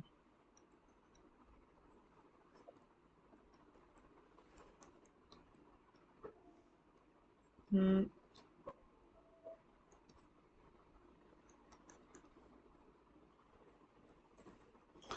Substantive word processor, substantive word processor में क्या क्या देखना है, जो भी लार्ज बैलेंसेस है, जो भी लोन के लार्ज बैलेंसेस है, उन लार्ज बैलेंसेस के ऊपर जो मास्टर डाटा है, मतलब उसका मास्टर डेटा सही तो लगा हुआ है ना, मास्टर डेटा मतलब लार्ज बैलेंसेस, लार्ज एडवांस को अपने को चेक करना है सैंपल बेस पे, लार्ज बैलेंस को सब कुछ चेक करना है सैंपल बेस पे, क्योंकि मास्टर डेटा सही तो है ना, कि हो सकता है इस पार्टी को मैंने 8% सैंक्शन लेटर में लिखा था कि 8% में इससे इंटरेस्ट रेट चार्ज करूंगा, असली में 6% चार्ज कर रहा हूँ, असली में 10% चार्ज कर रहा हूँ, तो उसका जो मास्टर डेटा है कि इतनी ईएमआई आएगी, इतनी रेट ऑफ इंटरेस्ट में इससे चार्ज करूंगा, जो सिस्टम के अंदर सब सेट होता है उनका लोन पे, तो वो सब कुछ सही डला हुआ है ना, मास्टर डेटा मुझे सैंक्शन लेटर से चेक करना पड़ेगा, इससे इंटरेस्ट सही चार्ज तो हुआ ना, अगर मास्टर डेटा सही नहीं लगा हुआ, लार्ज बैलेंस पे अगर मास्टर डेटा सही नहीं लगा हुआ, याद कैसे करना है वो बताता हूँ, लार्ज बैलेंस पे अगर मास्टर डेटा सही नहीं लगा हुआ तो इंटरेस्ट गलत कैलकुलेट होगा, लार्ज बैलेंस पे अगर मास्टर डेटा सही नहीं लगा हुआ तो इंटरेस्ट गलत चार्ज होगा, उस पर मुझे एडवर्स कमेंट देना पड़ेगा, उसमें मुझे एडवर्स कमेंट देना पड़ेगा, उस अकाउंट को एनपे कर दूंगा, उस अकाउंट को मैं एनपे कर दूंगा, ठीक है। लार्ज बैलेंस पे अगर मास्टर डेटा सही नहीं लगा हुआ, लार्ज बैलेंस पे अगर मास्टर डेटा सही नहीं लगा हुआ, मुझे याद कैसे करना है वो बता रहा हूँ तुमको, बाकी तो ठीक है तुम समझ गए होंगे। लार्ज बैलेंस पे अगर मास्टर डेटा सही नहीं लगा हुआ, लार्ज बैलेंस पे अगर मास्टर डेटा सही नहीं लगा हुआ, तो मुझे उसका मतलब उसका इंटरेस्ट सही चार्ज नहीं होगा, मुझे उसको एडवर्स रिमार्क देना पड़ेगा, एनपे कर दूंगा मैं उसको, मैं एनपे कर दूंगा एडवर्स रिमार्क देके। लार्ज बैलेंस पे अगर मास्टर डेटा सही नहीं लगा हुआ, लार्ज बैलेंस पे अगर मास्टर डेटा सही नहीं लगा हुआ, तो उसको मैं एडवर्स रिमार्क दे दूंगा, क्योंकि इंटरेस्ट सही चार्ज नहीं होगा तो वो एनपी हो जाएगा, तो वो एनपी हो जाएगा। तो ये हो गया सब्सटेंटिव प्रोसेस। रिकवरेबिलिटी कैसे चेक करूंगा मैं, एडवांस की रिकवरेबिलिटी कैसे करूंगा भाई, बहुत सिंपल बात है, बहुत सिंपल बात है। रिकवरेबिलिटी मतलब वो पैसा वापस रिकवर होगा नहीं होगा, भाई मैंने लोन किस बेसिस पे दिया था, मैं कैसे उसकी औकात पता कर सकता हूँ एंटिटी की, सीधी बात है, उसका फाइनेंशियल स्टेटमेंट उसकी औकात दिखा देगा, फाइनेंशियल स्टेटमेंट तो कुछ भी बना के दे देगा, तो यार गलत हुआ तो भाई मैं उसको ऑडिट कराऊंगा ना, ऑडिट रिपोर्ट भी देखूंगा उस फाइनेंशियल स्टेटमेंट की, फाइनेंशियल स्टेटमेंट ऑडिट हुई भी, साथ में वो भी देखूंगा कि उस बंदे ने मेरे को सिक्योरिटी भी दी होगी लोन देते वक्त, सिक्योरिटी भी दी होगी लोन देते वक्त, तो मैं सिक्योरिटी भी लूंगा, उससे सिक्योरिटी भी चेक करूंगा कि सिक्योरिटी की मार्केट वैल्यू कितनी बची है। सिमिलरली वो जो मुझे टाइमली स्टेटमेंट सबमिट करा है कि मेरे पास इतना स्टॉक है, इतनी चीजें डेटर है, इतना क्रेडिटर है, तो उससे भी मुझे पता पड़ जाएगा क्वार्टरली स्टेटमेंट जो मुझे वो सबमिट कर रहा है, जो मैंने बताया था ड्राइंग पावर किससे कैलकुलेट होती है, डेटा क्रेडिटर इन्वेंट्री वो डिटेल से भी। तो फाइनेंशियल स्टेटमेंट ऑडिटेड वाला, फाइनेंशियल स्टेटमेंट ऑडिट रिपोर्ट देखूंगा, सिक्योरिटी की वैल्यू कितनी बची है, उससे मुझे पता पड़ जाएगा कि मैं रिकवर कर पाऊंगा लोन या नहीं रिकवर कर पाऊंगा, और पीरियोडिकल स्टेटमेंट जो बोरोवर सबमिट करेगा उससे भी मुझे पता पड़ जाएगा। एनपीए क्या होता है, एनपीए नॉन परफॉर्मिंग एसेट, सबको पता है, सबको पता है, unpaid for more than 90 days, more than 90 days, ठीक है, ध्यान रखना, इंटरेस्ट या फिर प्रिंसिपल जिसका अनपेड रहा है मोर देन 90 डेज, मतलब ड्यू होने के बाद 90 डेज से ज्यादा, ऐसा नहीं कि ड्यू ही नहीं हुआ उसके बाद 90 डेज नहीं, ड्यू हो गया, ये ड्यू डेट थी, उस ड्यू डेट के बाद भी 90 डेज तक में पे ना करा है, मैंने पे उसमें नहीं करा है, तो वो पे नहीं करा, ड्यू डेट के 90 डेज बाद भी ओडी हो गया, तो वो अपन उसको क्या कहेंगे, एनपीए कहेंगे, वो एनपीए कहला जाएगा। अरे यार ठीक है, तो अब अपन एनपी का क्लासिफिकेशन प्रोविजन और एक ये इंपॉर्टेंट चीज है क्लासिफिकेशन, ये पूरा एनपी पूरा इंपॉर्टेंट मान के चलो, पूरा का पूरा अब जो मैं पढ़ाऊंगा सारे टॉपिक एनपी के इंपॉर्टेंट। एक तो तुमको कैसे ऑडिट करना है, क्लासिफिकेशन एंड प्रोविजन, क्लासिफिकेशन और प्रोविजन के अंदर तुमको कि एनपी का क्लासिफिकेशन अलग होता है, एनपी एनपी के अंदर जाएगा, स्टैंडर्ड सेट सब स्टैंडर्ड सेट, वो तुमने बचपन में पढ़ा होगा, वो एनपीसी चैप्टर में वापस भी आएगा, टेंशन ना लो। तो वो उसका क्लासिफिकेशन क्या है, वो सब कैसे चेक करना है, मुझे क्या क्या चीज चेक करनी है, मुझे चेक करना है कि जो भी क्लासिफिकेशन हुआ है, स्टैंडर्ड सब standard, loss asset, doubtful asset, वो बिल्कुल प्रॉपर हुआ नहीं है, एनपीए मुझे चेक करना है कि जो क्लासिफिकेशन है वो बिल्कुल प्रॉपर है नहीं है। मुझे एक और चीज चेक करनी है कि जो अनसिक्योर लोन और सिक्योर लोन है उन पे एनपीए की कैलकुलेशन अलग अलग होनी चाहिए, अनसिक्योर लोन सिक्योर लोन की एनपीए कैलकुलेशन अलग अलग होनी चाहिए, अनसिक्योर लोन पे एनपीए कैलकुलेशन अलग अलग होनी चाहिए, अनसिक्योर पोर्शन और सिक्योर पोर्शन को सेग्रीगेट कर लेना है उनका करेक्टली, उसका उसके हिसाब से अलग अलग प्रोविजन की डेट बननी चाहिए। पिछली बार एनपीए की डेट अलग थी और इस बार एनपीए की डेट अलग है, तो अगर ऐसा कुछ है तो मुझे उसको चेक करना है, फिर पिछली बार एनपीए था, इस बार बोले कि एनपीए नहीं है, तो मुझे चेक करना है कि असली में एनपीए नहीं रहा क्या, वो रेगुलर हो गया क्या अकाउंट, तो मुझे वो चेक करना पड़ेगा। अब सर इसको याद कैसे करें, आपने यू तो बता दिया अंधाधुन, तो मुझे देखना है कि सिस्टम में जो क्लासिफिकेशन हुआ है वो प्रॉपर हुआ है, क्लासिफिकेशन हुआ है वो सही हुआ है, मतलब कोई भी मैनुअल इंटरवेंशन नहीं हुई है, सिस्टम से हुआ है। क्लासिफिकेशन सही सही कब होगा, जब जो सिस्टम है बैंक का वो ऑटोमेटिक करे, कोई मैनुअल कर रहा है तो वो तो गड़बड़ कर सकता है, घूस खिला के अपन स्टैंडर्ड सब स्टैंडर्ड को स्टैंडर्ड करवा सकते हैं। तो क्लासिफिकेशन हुआ है वो सीबीएस के हिसाब से हुआ है, कोर बैंकिंग सिस्टम, ये सॉफ्टवेयर होता है उनका CBS, core banking system, classification system CBS के हिसाब से हुआ है, मैनुअल इंटरवेंशन नहीं हुआ है, क्लासिफिकेशन सीबीएस के हिसाब से हुआ है, मैनुअल इंटरवेंशन नहीं हुआ है, और क्लासिफिकेशन में सिक्योर अनसिक्योर अलग अलग है, और क्लासिफिकेशन में सिक्योर अनसिक्योर अलग अलग है। क्लासिफिकेशन बिल्कुल सही है क्योंकि वो सीबीएस के हिसाब से हुआ है, क्लासिफिकेशन में सिक्योर अनसिक्योर बिल्कुल अलग अलग है, इसे याद होगा, क्लासिफिकेशन बिल्कुल सही हुआ है क्योंकि क्लासिफिकेशन सीबीएस के हिसाब से हुआ है, उसमें सिक्योर अनसिक्योर अलग अलग है, ठीक है ना। और हो गया एनपी की डेट वाला पॉइंट, तुम अलग से याद कर लेना। Account regularise near balance sheet date, regularise मतलब क्या होना, पहले एनपीए था बाद में रेगुलराइज हो गया, रेगुलराइज कैसे हो गया, पहले पैसे नहीं दे रहा था इतने दिनों से, 90 दिन से ज्यादा ओवरड्यू हो गया था, अब उसने क्या करा, बैलेंस शीट में आने के पहले पहले, बैलेंस शीट नहीं आई, बैलेंस शीट मतलब बैलेंस शीट डेट नहीं आई 31 मार्च के पहले पहले, उसने क्या करा, पेमेंट दे दिया, पैसा दे दिया, तो भाई अगर उसने पहले ही दे दिया बैलेंस शीट डेट से पहले दे तो उसको एनपीए नहीं मानेंगे, वो क्या होगा, नॉर्मल नॉर्मल अकाउंट होगा, वो क्या होगा, नॉर्मल रेगुलराइज अकाउंट होगा। बस मुझे ये चेक करनी पड़ेगी जो उसने पैसा दिया वो जेन्युइन सोर्स से पैसा दिया, जो उसने पैसा दिया है वो जेन्युइन सोर्स से पैसा दिया, अनजेन्युइन सोर्स से पैसा नहीं दिया। हो सकता है कि उसने एक बैंक से पैसा लेके दूसरी बैंक को दे दिया, सॉरी उसने मुझी से पैसा उठा के मुझी को दे दिया, मुझसे एडिशनल फैसिलिटी लेके मुझसे एडिशनल फैसिलिटी ली और पुरानी फैसिलिटी रीपे कर दी, तो वो नॉन जेन्युइन सोर्स हुआ है, ठीक है ना। तो regularise before balance sheet date by payment through genuine source, अगर ये जेन्युइन सोर्स से पेमेंट करा है, not treated as NPA, NPA treat नहीं करेंगे, नॉर्मल अकाउंट चेक करेंगे। तो मुझे देखना है कि वो जेन्युइन सोर्स था नहीं था। अगर किसी भी अकाउंट में इनहेरेंट वीकनेस है, शुरू से पता पड़ रहा है तो वीकनेस है, तो उसको मैं डीम्ड एनपीए मान के चलूंगा। ड्राइंग पावर कैलकुलेशन एग्जाम में आया हुआ, नीचे है क्वेश्चन दे रखा है, मैंने टेंशन ना लेना कि नीचे क्वेश्चन का है सर, क्वेश्चन है नीचे है बेटा, नीचे है। आज मुझे मेरा पेन बहुत परेशान कर रहा है,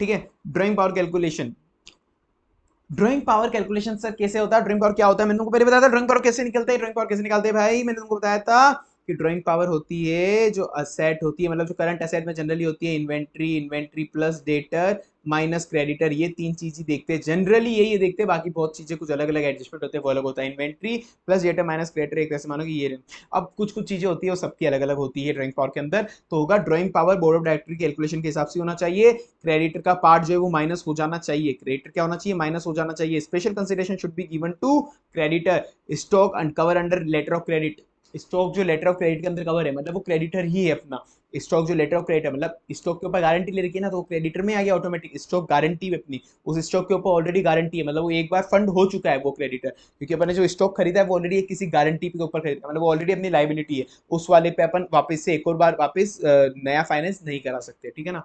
तो इसलिए उस पर ध्यान देना पड़ेगा अपन को। ड्राइंग पावर ध्यान से कैलकुलेट करना पड़ेगा कंस्ट्रक्शन बिजनेस के अंदर, क्योंकि यहाँ पे डब्ल्यूआईपी इन्वेंट्री होती है, उसकी वैल्यूएशन खतरनाक होती है, स्टॉक ऑडिट करानी पड़ेगी। तो यहाँ से तुम्हारे दो पॉइंट क्या बने, एक तो इन्वेंट्री और एक क्रेडिटर, इन्वेंट्री की स्टॉक मतलब स्टॉक की ऑडिट करानी पड़ेगी इन्वेंट्री, और एक क्रेडिटर पे अच्छे से ध्यान देना पड़ेगा, दो पॉइंट यहाँ से हो गए।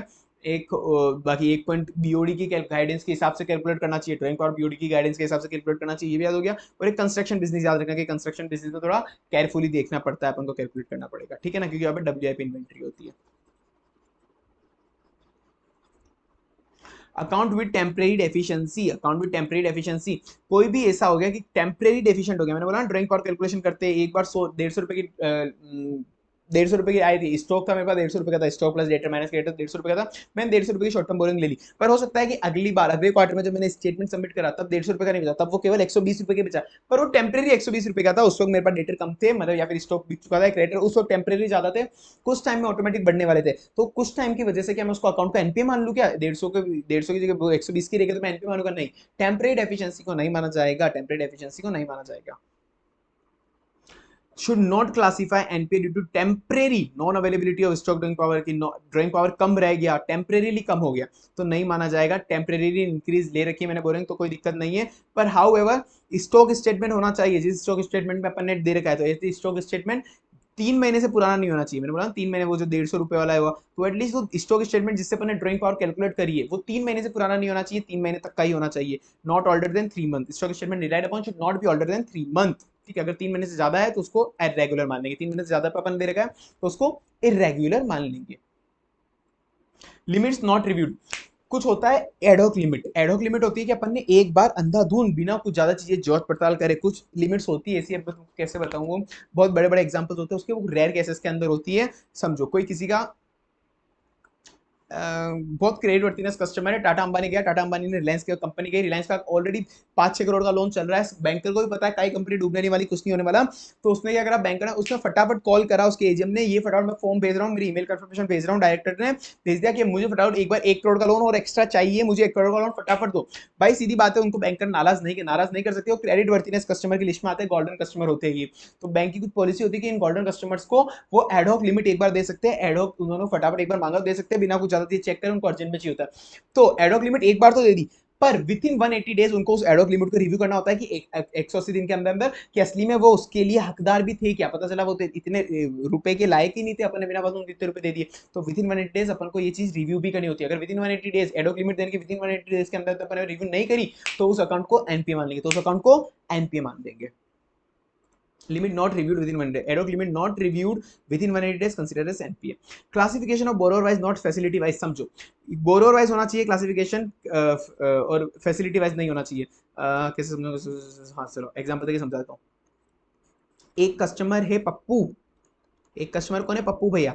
उन पप्पू भैया ने एक ही बैंक से, एक्स बैंक से उन्होंने दो लोन ले रखे, एक क्या ले रखा है लोन 1, एक ले रखा है लोन 2। तो भाई समझो अगर उसने लोन 1 एनपीए हो गया, लोन वन एनपीए हो गया, तो लोन 2 तो बराबर रीपे कर रहा हूँ, लोन 1 मेरा एनपीए हो गया, लोन 1 को रीपे नहीं कर रहा था मैं, लोन 2 और 3 तो बराबर चल रहे, तो लोन 1 तो एनपीए हो गया, बाकी के स्टैंडर्ड चल रहे, तो ऐसा अलाउ है क्या, नहीं। कोई पूरी एक बैंक के अंदर अगर इस एक्स बैंक की बात कर रहा हूं मैं, ओनली एक्स बैंक के अंदर अगर कोई भी एक अकाउंट लोन का एनपीए हो गया, एक फैसिलिटी कोई भी एनपीए हो गई, तो बाकी सारी ऑटोमेटिक एनपीए हो जाएगी, बाकी सारी ऑटोमेटिक एनपीए हो जाएगी। पर ये एक्स बैंक की हुई, अगर वाई बैंक समझो, अगर उसने वाई बैंक से भी अगर उसने ली हुई होती क्रेडिट, तो और वाई बैंक की तो परफेक्ट चल रही है, वाई बैंक से भी क्रेडिट ली हुई है और वाई बैंक की लिमिट तो बिल्कुल परफेक्ट चल रही है, उसके 5 लोन के अकाउंट है, पांचों बराबर चल रहे हैं, तो क्या वाई बैंक को भी एनपीए करना पड़ेगा, नहीं। ये बैंक की अलग हो गया, ये बैंक की अलग हो गया, इसको नहीं, ये तो नॉर्मल रेगुलर चल रहा है, इसकी रिकवरेबिलिटी तो नॉर्मली माननी पड़ेगी, ठीक है, ये अलग से होगा। तो ये बैंकर का हो गया अपना एक, all the facility granted to not particular facility treated as NPA, all facility एक साथ होगी, मतलब बोरोवर वाइज चलेगा काम, फैसिलिटी वाइज नहीं चलेगा। फिर एक government guaranteed advance become NPA.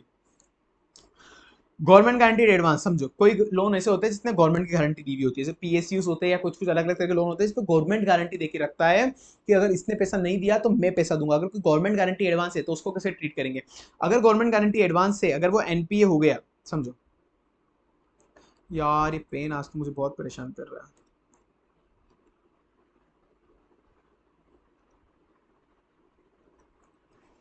क्या करें इस पेन का,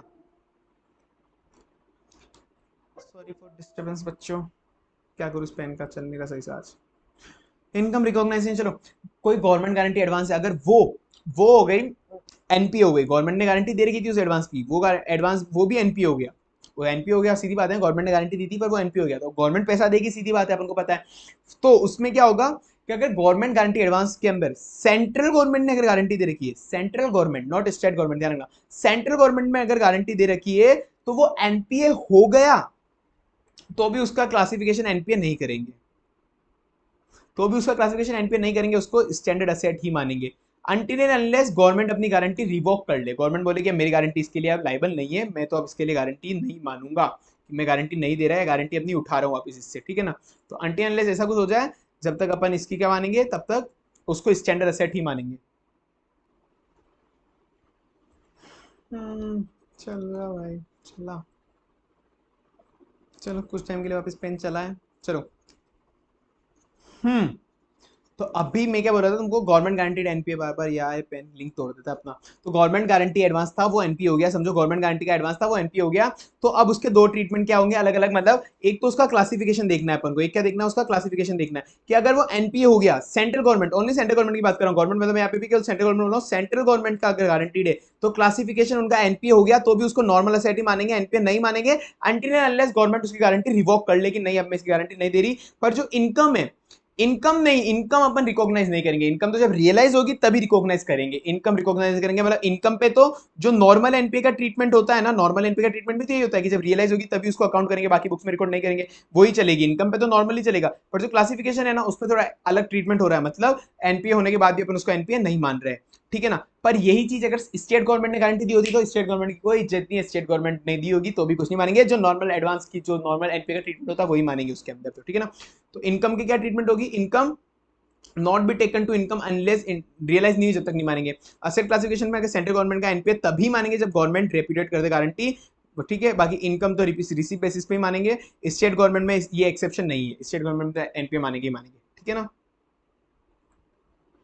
एग्रीकल्चर एडवांस, एग्रीकल्चर एडवांस में आप दो तरह के बांटो, एक तो प्रायोरिटी सेक्टर और एक other than priority sector. Priority sector कुछ कुछ प्रायोरिटी सेक्टर होते हैं, कुछ कुछ जो कुछ प्रायोरिटी सेक्टर के अंदर, प्रायोरिटी सेक्टर गवर्नमेंट ने वो आरबीआई या गवर्नमेंट कोई सर्कुलर निकालता है इसका कि ये प्रायोरिटी सेक्टर में अंदर है, मतलब ये दो चीज के बेसिस पे निकालता है, एक तो स्टेट वाइज, एक तो स्टेट वाइज निकालता है और एक क्रॉप वाइज निकालता है, क्रॉप वाइज कि ये स्टेट और ये क्रॉप प्रायोरिटी सेक्टर में आते हैं, इनको हम बढ़ावा देना चाहते हैं, इनको हम बढ़ावा देना चाहते हैं। तो एग्रीकल्चर वाले जब बंदे लोन ले लेते हैं, एग्रीकल्चर लोन ले लिया, तो उसको एनपीए कब मानेंगे, एग्रीकल्चर वाले लोन अगर वो प्रायोरिटी सेक्टर के अंदर आ रहा है, अगर वो प्रायोरिटी सेक्टर के अंदर आ रहा है तो उसको तभी एनपीए मानेंगे जब शॉर्ट टर्म और लॉन्ग टर्म की कंडीशन पूरी हो जाए। मतलब उन्होंने क्या कर रखा है प्रायोरिटी सेक्टर के अंदर, तो उसमें हॉल्ट करो, आपकी सी पेन बंद हो गया है।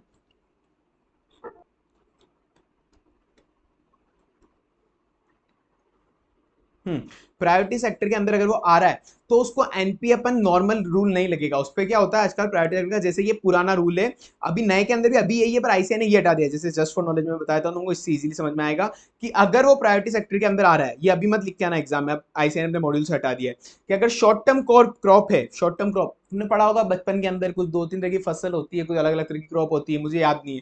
तो एक शॉर्ट टर्म क्रॉप होती है, एक लॉन्ग टर्म क्रॉप होती है, रवि वगैरह कुछ नाम होते हैं, अधिक अलग, हिंदी का भी इंग्लिश के भी कुछ, ठीक है ना। तो उसको शॉर्ट टर्म क्रॉप के अंदर, अगर शॉर्ट टर्म क्रॉप है वो, तो उसको एनपीए तभी मानेंगे जब 2 सीजन निकल गए और अपन ने लोन रीपे नहीं करा। शॉर्ट टर्म क्रॉप के लिए अपन ने लोन लिया था, शॉर्ट टर्म क्रॉप उगानी है मुझे, शॉर्ट टर्म क्रॉप को उगाना है मुझे, तो 2 शॉर्ट टर्म के सीजन निकल गए, 2 शॉर्ट टर्म के सीजन निकल गए और मैंने अभी तक लोन अभी तक रीपे नहीं करा है, तो वो एनपीए मानेगा। और अगर लॉन्ग टर्म क्रॉप होती है, शॉर्ट टर्म की जगह क्या होती है, लॉन्ग टर्म क्रॉप होती, तो लॉन्ग टर्म क्रॉप में तो एक सीजन ही होता, लॉन्ग टर्म क्रॉप में तो क्या होता है, एक सीजन ही है, कि अगर एक सीजन तक भी आपने लोन रीपे नहीं करा है तो एनपीए मान लूंगा मैं। तो एग्रीकल्चर एडवांस के ऊपर कुछ अलग सीजन लगे, 90 डेज वाली चीजें इधर नहीं लगी, 90 डेज की लिमिट, इधर कुछ अलग चीजें लगी है, ठीक है ना। तो अगर प्रायोरिटी सेक्टर है तो ये short term long term loan वाली ये सही पंचायत लगेगी। पर हालांकि ये 2 सीजन, एक सीजन ये वाला आईसीआई ने अभी हटा दिया अपने यहाँ से। अभी केवल इतना लिखा है कि each state depending upon duration of crop short term long term, जो हर स्टेट के अंदर जो भी स्टेट लेवल बैंकर कमेटी होती है, ये स्टेट लेवल बैंकर कमेटी, वो डिसाइड करेगी short term duration long term duration, उसके हिसाब से ये सब डिसाइड होगा जो प्रायोरिटी सेक्टर है। और अदर देन प्रायोरिटी सेक्टर है उसके अंदर जो नॉर्मल नॉन एग्रीकल्चर एडवांस होते हैं ना, 90 डेज वाला रूल, वो सब उसी हिसाब से होगा पूरा का पूरा गेम। ठीक है, तो ये दोनों चीजें होगी।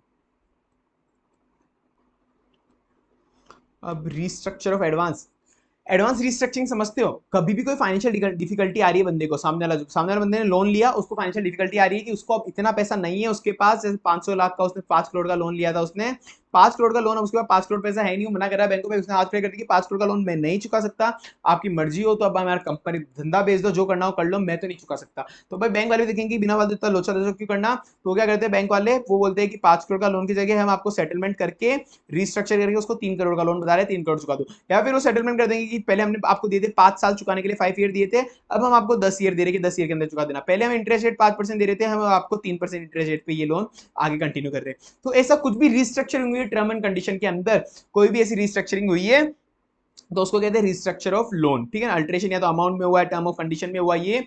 पर अगर कोई भी रिस्ट्रक्चरिंग हुआ है तो एक तो रेट्रोस्पेक्टिवली नहीं हो सकता, रेट्रोस्पेक्टिवली नहीं होगा, प्रोस्पेक्टिवली होगा।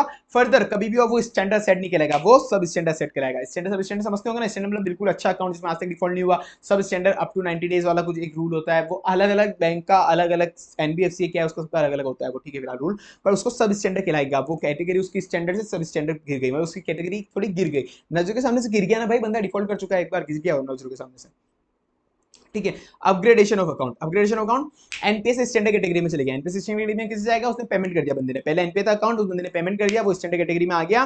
तो अपन को ये चीज चेक करनी है, अगर कोई भी स्टैंडर्ड से सॉरी एनपीएस स्टैंडर्ड में गया है तो ऐसे नोट मुझे चेक करना है कि उसने सारा का सारा पैसा चुका दिया ना, पार्शियल रिकवरी तो नहीं है ना, पता पार्शियल रिकवरी के बेसिस पे मैंने अकाउंट अपग्रेड कर दिया, नहीं भाई सारा का पैसा चुकाना चाहिए, पार्शियल रिकवरी तो नहीं है ना, मुझे ये चीज चेक करनी पड़ेगी। Recovery been made in the account cut off date of balance sheet, cut off date of balance sheet मतलब जैसे 31 मार्च की मैं ऑडिट रिपोर्ट सेंड कर रहा हूं, तो हो सकता है उसने नेक्स्ट ईयर के 31 मार्च 2021 की, उसने हो सकता है कि 31 अक्टूबर 2021 को उसने पैसा चुकाया हो, और मैं यहाँ पे उसको यहाँ पे नॉन एनपे शो कर रहा हूँ, यहाँ पे स्टैंडर्ड शो कर रहा हूँ, नहीं भाई उसने पैसा लेट चुका है, तो कट ऑफ डेट देखो कि पैसा उसने कब चुकाया, उस हिसाब से उसका स्टैंडर्ड नॉन स्टैंडर्ड सही करना है, ठीक है ना। Sale and purchase of NPA, NPA जो हो गए अपनी बुक के अंदर, एनपीए हो गए, एनपीए एक असेट है अपनी, अब एनपीए असेट को अपन किसी को बेच सकते हैं कि हाँ भाई बिल्कुल बेच सकते हैं, बस इसके लिए कुछ टर्म एंड कंडीशन सब कुछ चीजें निकाल रखी है सॉरी आरबीआई ने अपनी अलग अलग। तो कैसे भाई समझो, सबसे पहले इसमें 3 चीजें, फर्स्ट है कि नॉर्मल चीजें क्या देखनी है सेल परचेज में, फिर सेकंड, अब चलो सेकंड पे यहाँ पे बाद में आएंगे। पहले क्या है, कौन बेच सकता है, किसको बेच सकता है, वापस चाहिए तो नहीं होगा, सॉरी, कौन बेच सकता है, किसको बेच सकता है, कैसे बेच सकता है, वापस चाहिए तो नहीं होगा। कौन बेच सकता है, किसको बेच सकता है, कैसे बेच सकता है, वापस चाहिए तो नहीं होगा। क्या, वापस मेरे साथ बोलो, कौन बेच सकता है, किसको बेच सकता है, कैसे बेच सकता है, वापस चाहिए तो नहीं होगा। कौन बेच सकता है, किसको बेच सकता है, कैसे बेच सकता है, वापस चाहिए तो नहीं होगा। कौन बेच सकता है, किसको बेच सकता है, कौन बेच सकता है, किसको बेच सकता है, किसको बेच सकता है मतलब किस चीज को बेच सकता है, ध्यान रखना, किसको बेच सकता है मतलब किसको नहीं, सामने वाला नहीं, किस चीज को बेच सकता है, कौन बेच सकता है, किसको बेच सकता है, किस चीज को, कौन बेच सकता है, किसको बेच सकता है, कैसे बेच सकता है, वापस चाहिए तो नहीं होगा, कौन बेच सकता है, किसको बेच सकता है, किस चीज को बेच सकता है, वापस चाहिए तो नहीं होगा, कौन किसको कैसे वापस, कौन किसको कैसे वापस, कौन किसको कैसे वापस, कौन किसको कैसे वापस, कौन बेच सकता है, board of director, board of director policy बनाएंगे कि एनपीए को कैसे बेचना है, कैसे बेचना है, कौन बेच सकता है, बोर्ड ऑफ डायरेक्टर, किस चीज को बेच सकता है, केवल उसी चीज को बेच सकता है जो 2 साल से ज्यादा अपनी बुक्स में एनपीए पढ़ा हुआ है, किसको बेच, किस चीज को बेच सकता है, किसको मतलब किस चीज को, किसको, केवल जो 2 साल से ज्यादा एनपीए पढ़ा हो, ध्यान रखना, अच्छी इंपॉर्टेंट क्वेश्चन है कि 2 साल से ज्यादा जो अपनी बुक्स में एनपीए पढ़ा है उसको कैसे बेच सकता है, विदाउट रिकॉर्स और कैश बेसिस, विदाउट रिकॉर्स और कैश बेसिस, विदाउट रिकॉर्स मतलब मैंने एक बार बेच दिया तो इसके बाद में कोई भी लाइबिलिटी है वो मेरी बैंक की नहीं रहेगी, जिसको बेचा सारी लाइबिलिटी उसकी रहेगी, मैं नहीं लूंगा, कैश बेसिस पे बेचूंगा, कोई भी फ्यूचर के रेवेन्यू के बेसिस पे नहीं लूंगा, एक बार में मेरे को पूरा का पूरा मेरा कैश देके काम खत्म कर, तू 2 सेकंड होल्ड करना।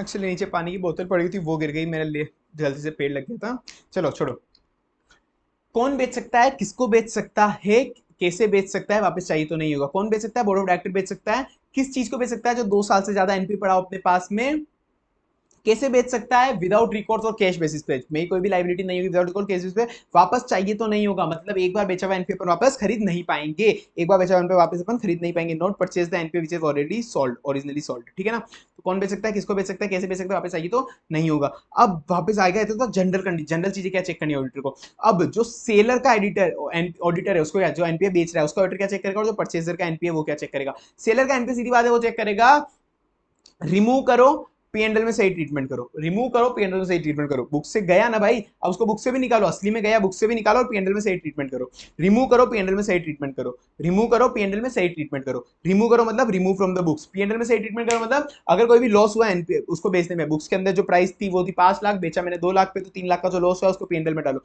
पर अगर समझो ये चीज प्रॉफिट होता, 2 लाख का एनपी होता, मैंने असली में 5 लाख में बेचा होता, प्रॉफिट होता, तो प्रॉफिट को पीएनएल में डालना नहीं, ये एमसीक्यू पॉइंट है भाई, ये चीज ध्यान रखना, थर्ड वाला पॉइंट एमसीक्यू पॉइंट है, पीएनएल में नहीं डालना, अगर ऐसा कोई भी प्रॉफिट हुआ है तो उसको अलग से प्रोविजन बना के रखो, अगर बाकी बाकी अगर इसी केसेस में, बाकी अदर केसेस के अंदर अगर लॉस हो रहा है, एक एनपीए में फायदा हो गया, प्रॉफिट हो गया, बाकी एनपीए में अगर लॉस होंगे ही होंगे, तो उस एनपीए को इससे नेट ऑफ करना है, इसको पीएनएल में नहीं डालना है, ठीक है ना, उनसे उसको नेट ऑफ करना है इसको, higher NPV excess provision unutilise to meet shortfall on non, मतलब जो एक्सेस प्रोविजन है ना, उसका जो प्रोविजन बना है उसको शॉर्टफॉल को मीट करने के लिए अलग से रखो, उसको शॉर्टफॉल को यूटिलाइज करना, जो शॉर्टफॉल के शॉर्टफॉल हो रहा है बाकी वाला एनपीए के अंदर उसको उससे यूटिलाइज होगा, अदर नॉन एनपीए से। अगर परचेस करा है मैंने, तो परचेस करने वाला ऑडिटर क्या देखेगा, परचेस करने वाला ऑडिटर है ना, तो ऑडिटर बोलेगा उसको एंटिटी को कि भाई रिस्की एसेट खरीदी है तुमने, प्रोविजन बना लेना, रिकवर नहीं हो पाएगा, रिस्की एसेट खरीदी है तुमने, प्रोविजन बना लेना, रिकवर नहीं हो पाएगा, रिस्की एसेट खरीदी है तुमने, प्रोविजन बना लेना, रिकवर नहीं हो पाएगा, रिस्की एसेट खरीदी है तुमने, प्रोविजन बना लेना, रिकवर नहीं हो पाएगा। कैपिटल एडिक्वेसी, ये मैं आगे बढ़ाऊंगा तुमको कि कैपिटल एडिक्वेसी क्या होता है, कैपिटल एडिक्वेसी के अंदर उसको 100% रिस्क वेट देना है, 100% रिस्क वेट देना है, 100% रिस्क वेट देना है, मैं बताऊंगा क्या होता है ये आगे बताऊंगा, नीचे आएगा, 100% रिस्क देना, प्रोविजन बनाना, रिस्की एसेट है, प्रोविजन बना लेना, रिकवर नहीं होगा, प्रोविजन बना लेना मतलब प्रोविजनिंग रिक्वायरमेंट है ना वो पूरी करनी पड़ेगी ना, प्रोविजन रिक्वायरमेंट की इतने, अगर इस एनपीए पे इतना परसेंट प्रोविजन बनाना है, इस एनपीए पे इतना परसेंट, रिकवर नहीं हो पाएगा, अगर कोई भी अमाउंट रिकवर हुआ है उसका पहले, तो जितनी कॉस्ट लगी है ना एनपीए को खरीदने में, जितनी कॉस्ट लगी है पहले वो रिकवरी का अमाउंट एनपीए की कॉस्ट को नेट ऑफ करेगा, रिकवर हुआ है 500 रुपए, अपन ने खरीदा था टोटल उसको अभी 1000 रुपए का, 1000 रुपए का खरीदा था, 500 रुपए रिकवर हुआ है, तो वो 1000 में से 500 माइनस करो, मतलब कॉस्ट को रिकवर करो, पहले पूरा का पूरा 1000 जब तक रिकवर नहीं होता तब तक उसकी कॉस्ट ही माइनस करते रहेंगे, कॉस्ट में पहले एडजस्ट करेंगे, फिर जो एक्सेस होगा वो पीएनएल में डालेंगे, ठीक है ना।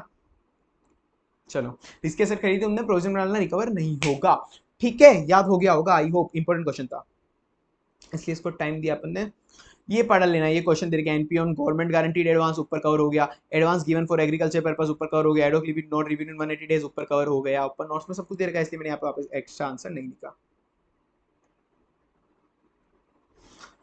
18 महीने से कोई भी रिकवरी नहीं हुई है, एनपीए नॉर्म नहीं लगाया है अपन ने, क्योंकि सेंट्रल गवर्नमेंट ने गारंटी दी है, हाँ भाई सेंट्रल गवर्नमेंट ने गारंटी तो दी है, पर इनकम रिकॉग्नाइज नहीं कर सकते, इनकम रिकॉग्नाइज कब करोगे जब असली में रियलाइज हो जाएगी, पर आप बाकी के एनपीए नॉर्म मत लगाओ, क्लासीफाई मत करो, चलेगा, स्टेट गवर्नमेंट ने लगाई होती तो उसकी इज्जत नहीं है, तो लगेगा, क्लासीफाई भी अपन एनपीए करेंगे और वो भी नहीं देंगे।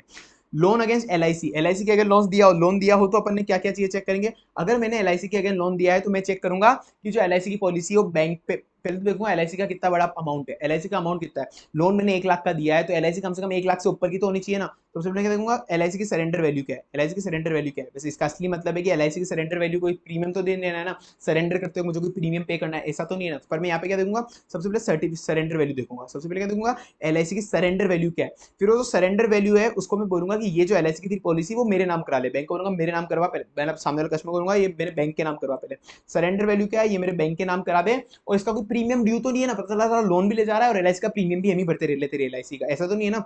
तो प्रीमियम कोई भी ड्यू तो नहीं है, और कोई भी सरेंडर के टाइम पे भी मुझे कोई प्रीमियम नहीं देना, सरेंडर के टाइम पे भी कोई प्रीमियम नहीं देना। सरेंडर की वैल्यू क्या है, ये मेरे नाम करा ले, मुझे कोई भी प्रीमियम नहीं देना। सरेंडर की वैल्यू क्या है, ये मेरे नाम करा ले, मुझे कोई भी प्रीमियम नहीं देना। सरेंडर की वैल्यू क्या है, ये मेरे नाम करा ले, मुझे कोई भी प्रीमियम नहीं देना। Done. Consortium bank, consortium bank, चलो यार एक बार फटाफट तुमको ये क्वेश्चन बताता हूँ, चलो इंपॉर्टेंट है। तीन बैंक ने मिलकर एक कंपनी को, एक को लोन दिया है, X bank, Y bank, Z bank, ये तीनों बैंक है, तीन ने मिलकर एक कंपनी को ए लिमिटेड को लोन दिया है। अब पता नहीं जो भी रीपेमेंट हो रहा था रेगुलर हो रहा था, जो नहीं हो रहा था कुल मिला के कुछ भी, अब जो भी है जेड जो एक्स वाई जेड जो था ना, जेड ने कुल मिला के बोल दिया कि एक अकाउंट एनपीए, जेड ने क्या बोल दिया एक अकाउंट एनपीए नहीं है, सॉरी एनपीए नहीं है, कुछ भी बोले वैसे जो भी बोले, एन का अकाउंट एनपीए नहीं। तो एक्स और वाई का रीपेमेंट नहीं हो रहा था, असली में तो 90 दिन से ओवरड्यू हो गया था, तो भी एक्स और वाई एनपीए बोल ही कर ही नहीं रहे, उसको बोला कि नहीं भाई जेड मना कर रहा है, नहीं भाई जेड मना कर रहा है। कंसोर्शियम बोलते हैं जब एक से ज्यादा बैंक मिलके लोन दे रही है किसी को, तो अब तो एक्स और वाई भी एनपीए नहीं मान रहे क्योंकि जेड नहीं मान रहा, तो मना भाई। एक्स और वाई के ऑडिटर को बोलना है कि नहीं भाई तुमको जेड को मारो गोली, तुम अपनी खुद की रिकवरी के हिसाब से देखो, जो सर्टिफिकेट ऑफ जो ये लीड बैंकर है, लीड बैंकर होगा जेड होगा, अपने घर पे होगा लीड बैंकर, तुम तो खुद की रिकवरी देखो, अगर तुम रिकवर नहीं कर पा रहे हो तो तुम एनपीए क्लासिफाई करो, रिकवर कर पा रहे हो तो मत करो, तुम्हारा खुद की रिकवरी के बेसिस पे देखना है। जो कंसोर्शियम बैंक या अदर बैंक या लीड बैंक है उसको इग्नोर मारो, वो चाहे कुछ भी कर रहा हो, तुम तो असली में जो सही होता है वही करना है तुमको। ये क्वेश्चन कवर है। ये क्वेश्चन कवर है। ये वही स्टेट गवर्नमेंट 90 डेज वाला, ज्यादा एडिशनल टेम्परेरी लिमिट, ये सब वही क्वेश्चन ऊपर कवर है। Regularise before balance sheet date पे रेगुलराइज हो गया तो अपन को देखना है जेन्युइन सोर्स से दिया नहीं दिया, क्वेश्चन कवर है ऊपर, मतलब नोट्स के अंदर कवर, इसलिए वापस तुमको क्वेश्चन नहीं पढ़ा रहा अलग से। वेरिफिकेशन ऑफ अदर असेट्स मुझे कम इंपॉर्टेंट लगते हैं, मैं एक बार मतलब ठीक ठाक इंपॉर्टेंट है, पढ़ लो। तो अब तुम बोलोगे चलो, inter office adjustment, inter office adjustment नहीं समझते क्या, बैंक के अंदर अलग अलग तरह के ऑफिस अलग अलग ब्रांचेस होती है तो उसके बीच के एडजस्टमेंट, तो कुछ नहीं, रिकनसाइल करना है उनको, सेंट्रल लेवल पे उनको रिकनसाइल करना है, हर एक इंटर ब्रांच अकाउंट को रिकनसाइल करना है।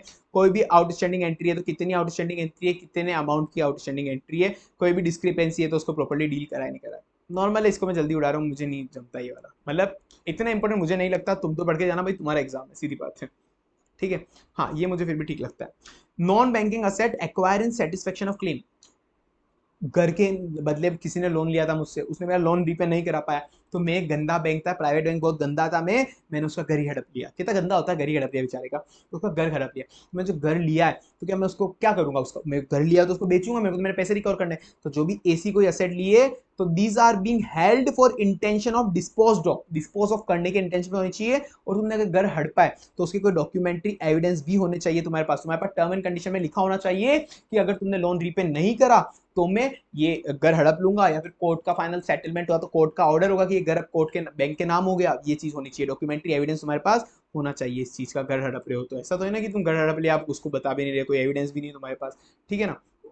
तो मैंने जो हेल्ड करा है ये जो भी घर है मेरा, वो मेरा हेल्ड है with the intention to dispose of, with the intention to dispose of, और डॉक्यूमेंट्री कुछ एविडेंस होना चाहिए मेरे पास, डॉक्यूमेंट्री एविडेंस होना चाहिए। अब मैं उसको घर को किस किस वैल्यू पे रिकॉर्ड करूंगा, मैं मेरे लोअर ऑफ लोन का अमाउंट, जो मेरी बुक के अंदर लोन का अमाउंट था, बुक के अंदर जो भी लोन का अमाउंट था वो, या फिर एनआरवी ऑफ असेट, एनआरवी थी मतलब बैंक की असेट थी, जो असेट मैंने एक्वायर करी, होम, घर था 200 लाख रुपए का, घर था 200 लाख रुपए का, मैंने लोन दे रखा है 300 लाख रुपए का, तो मैं असेट को कितने पे वैल्यू करूंगा, which ever is lower 200 lakh पे, वाइस से वर्षा होता तो भी 200 लाख, मतलब वाइस से वर्षा, ठीक है। तो विच एवर इज लोअर, जितने का लोन दे रखा है मतलब बुक के अंदर भी कितने का लोन बाकी है वर्सेस जो नेट रियलाइजेबल वैल्यू वाली असेट थी उससे।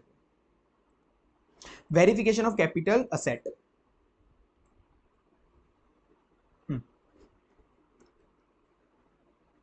कैपिटल एडिक्वेसी, कैपिटल एडिक्वेसी मतलब बैंक के पास एडिक्वेट कैपिटल है रिस्क कवर करने के लिए, कैपिटल मतलब खुद का पैसा, कोई भी लाइबिलिटी अगर आए तो मेरे पास खुद का इतनी कैपिटल रिसोर्सेज है, मेरे पास खुद के इतने कैपिटल एडिक्वेट है, मेरी कैपिटल इतनी एडिक्वेट है कि मैं जितनी भी रिस्क है वो कवर कर सकता हूं, जितनी भी रिस्क है वो कवर कर सकता हूं। तो कैपिटल एडिक्वेसी मेजर क्या होते हैं, कैपिटल एडिक्वेसी मेजर क्या होते हैं, यार ये मेरा आज पेन नहीं चल रही ना ये वाला, भाई इसको क्या करें, चल जा भाई।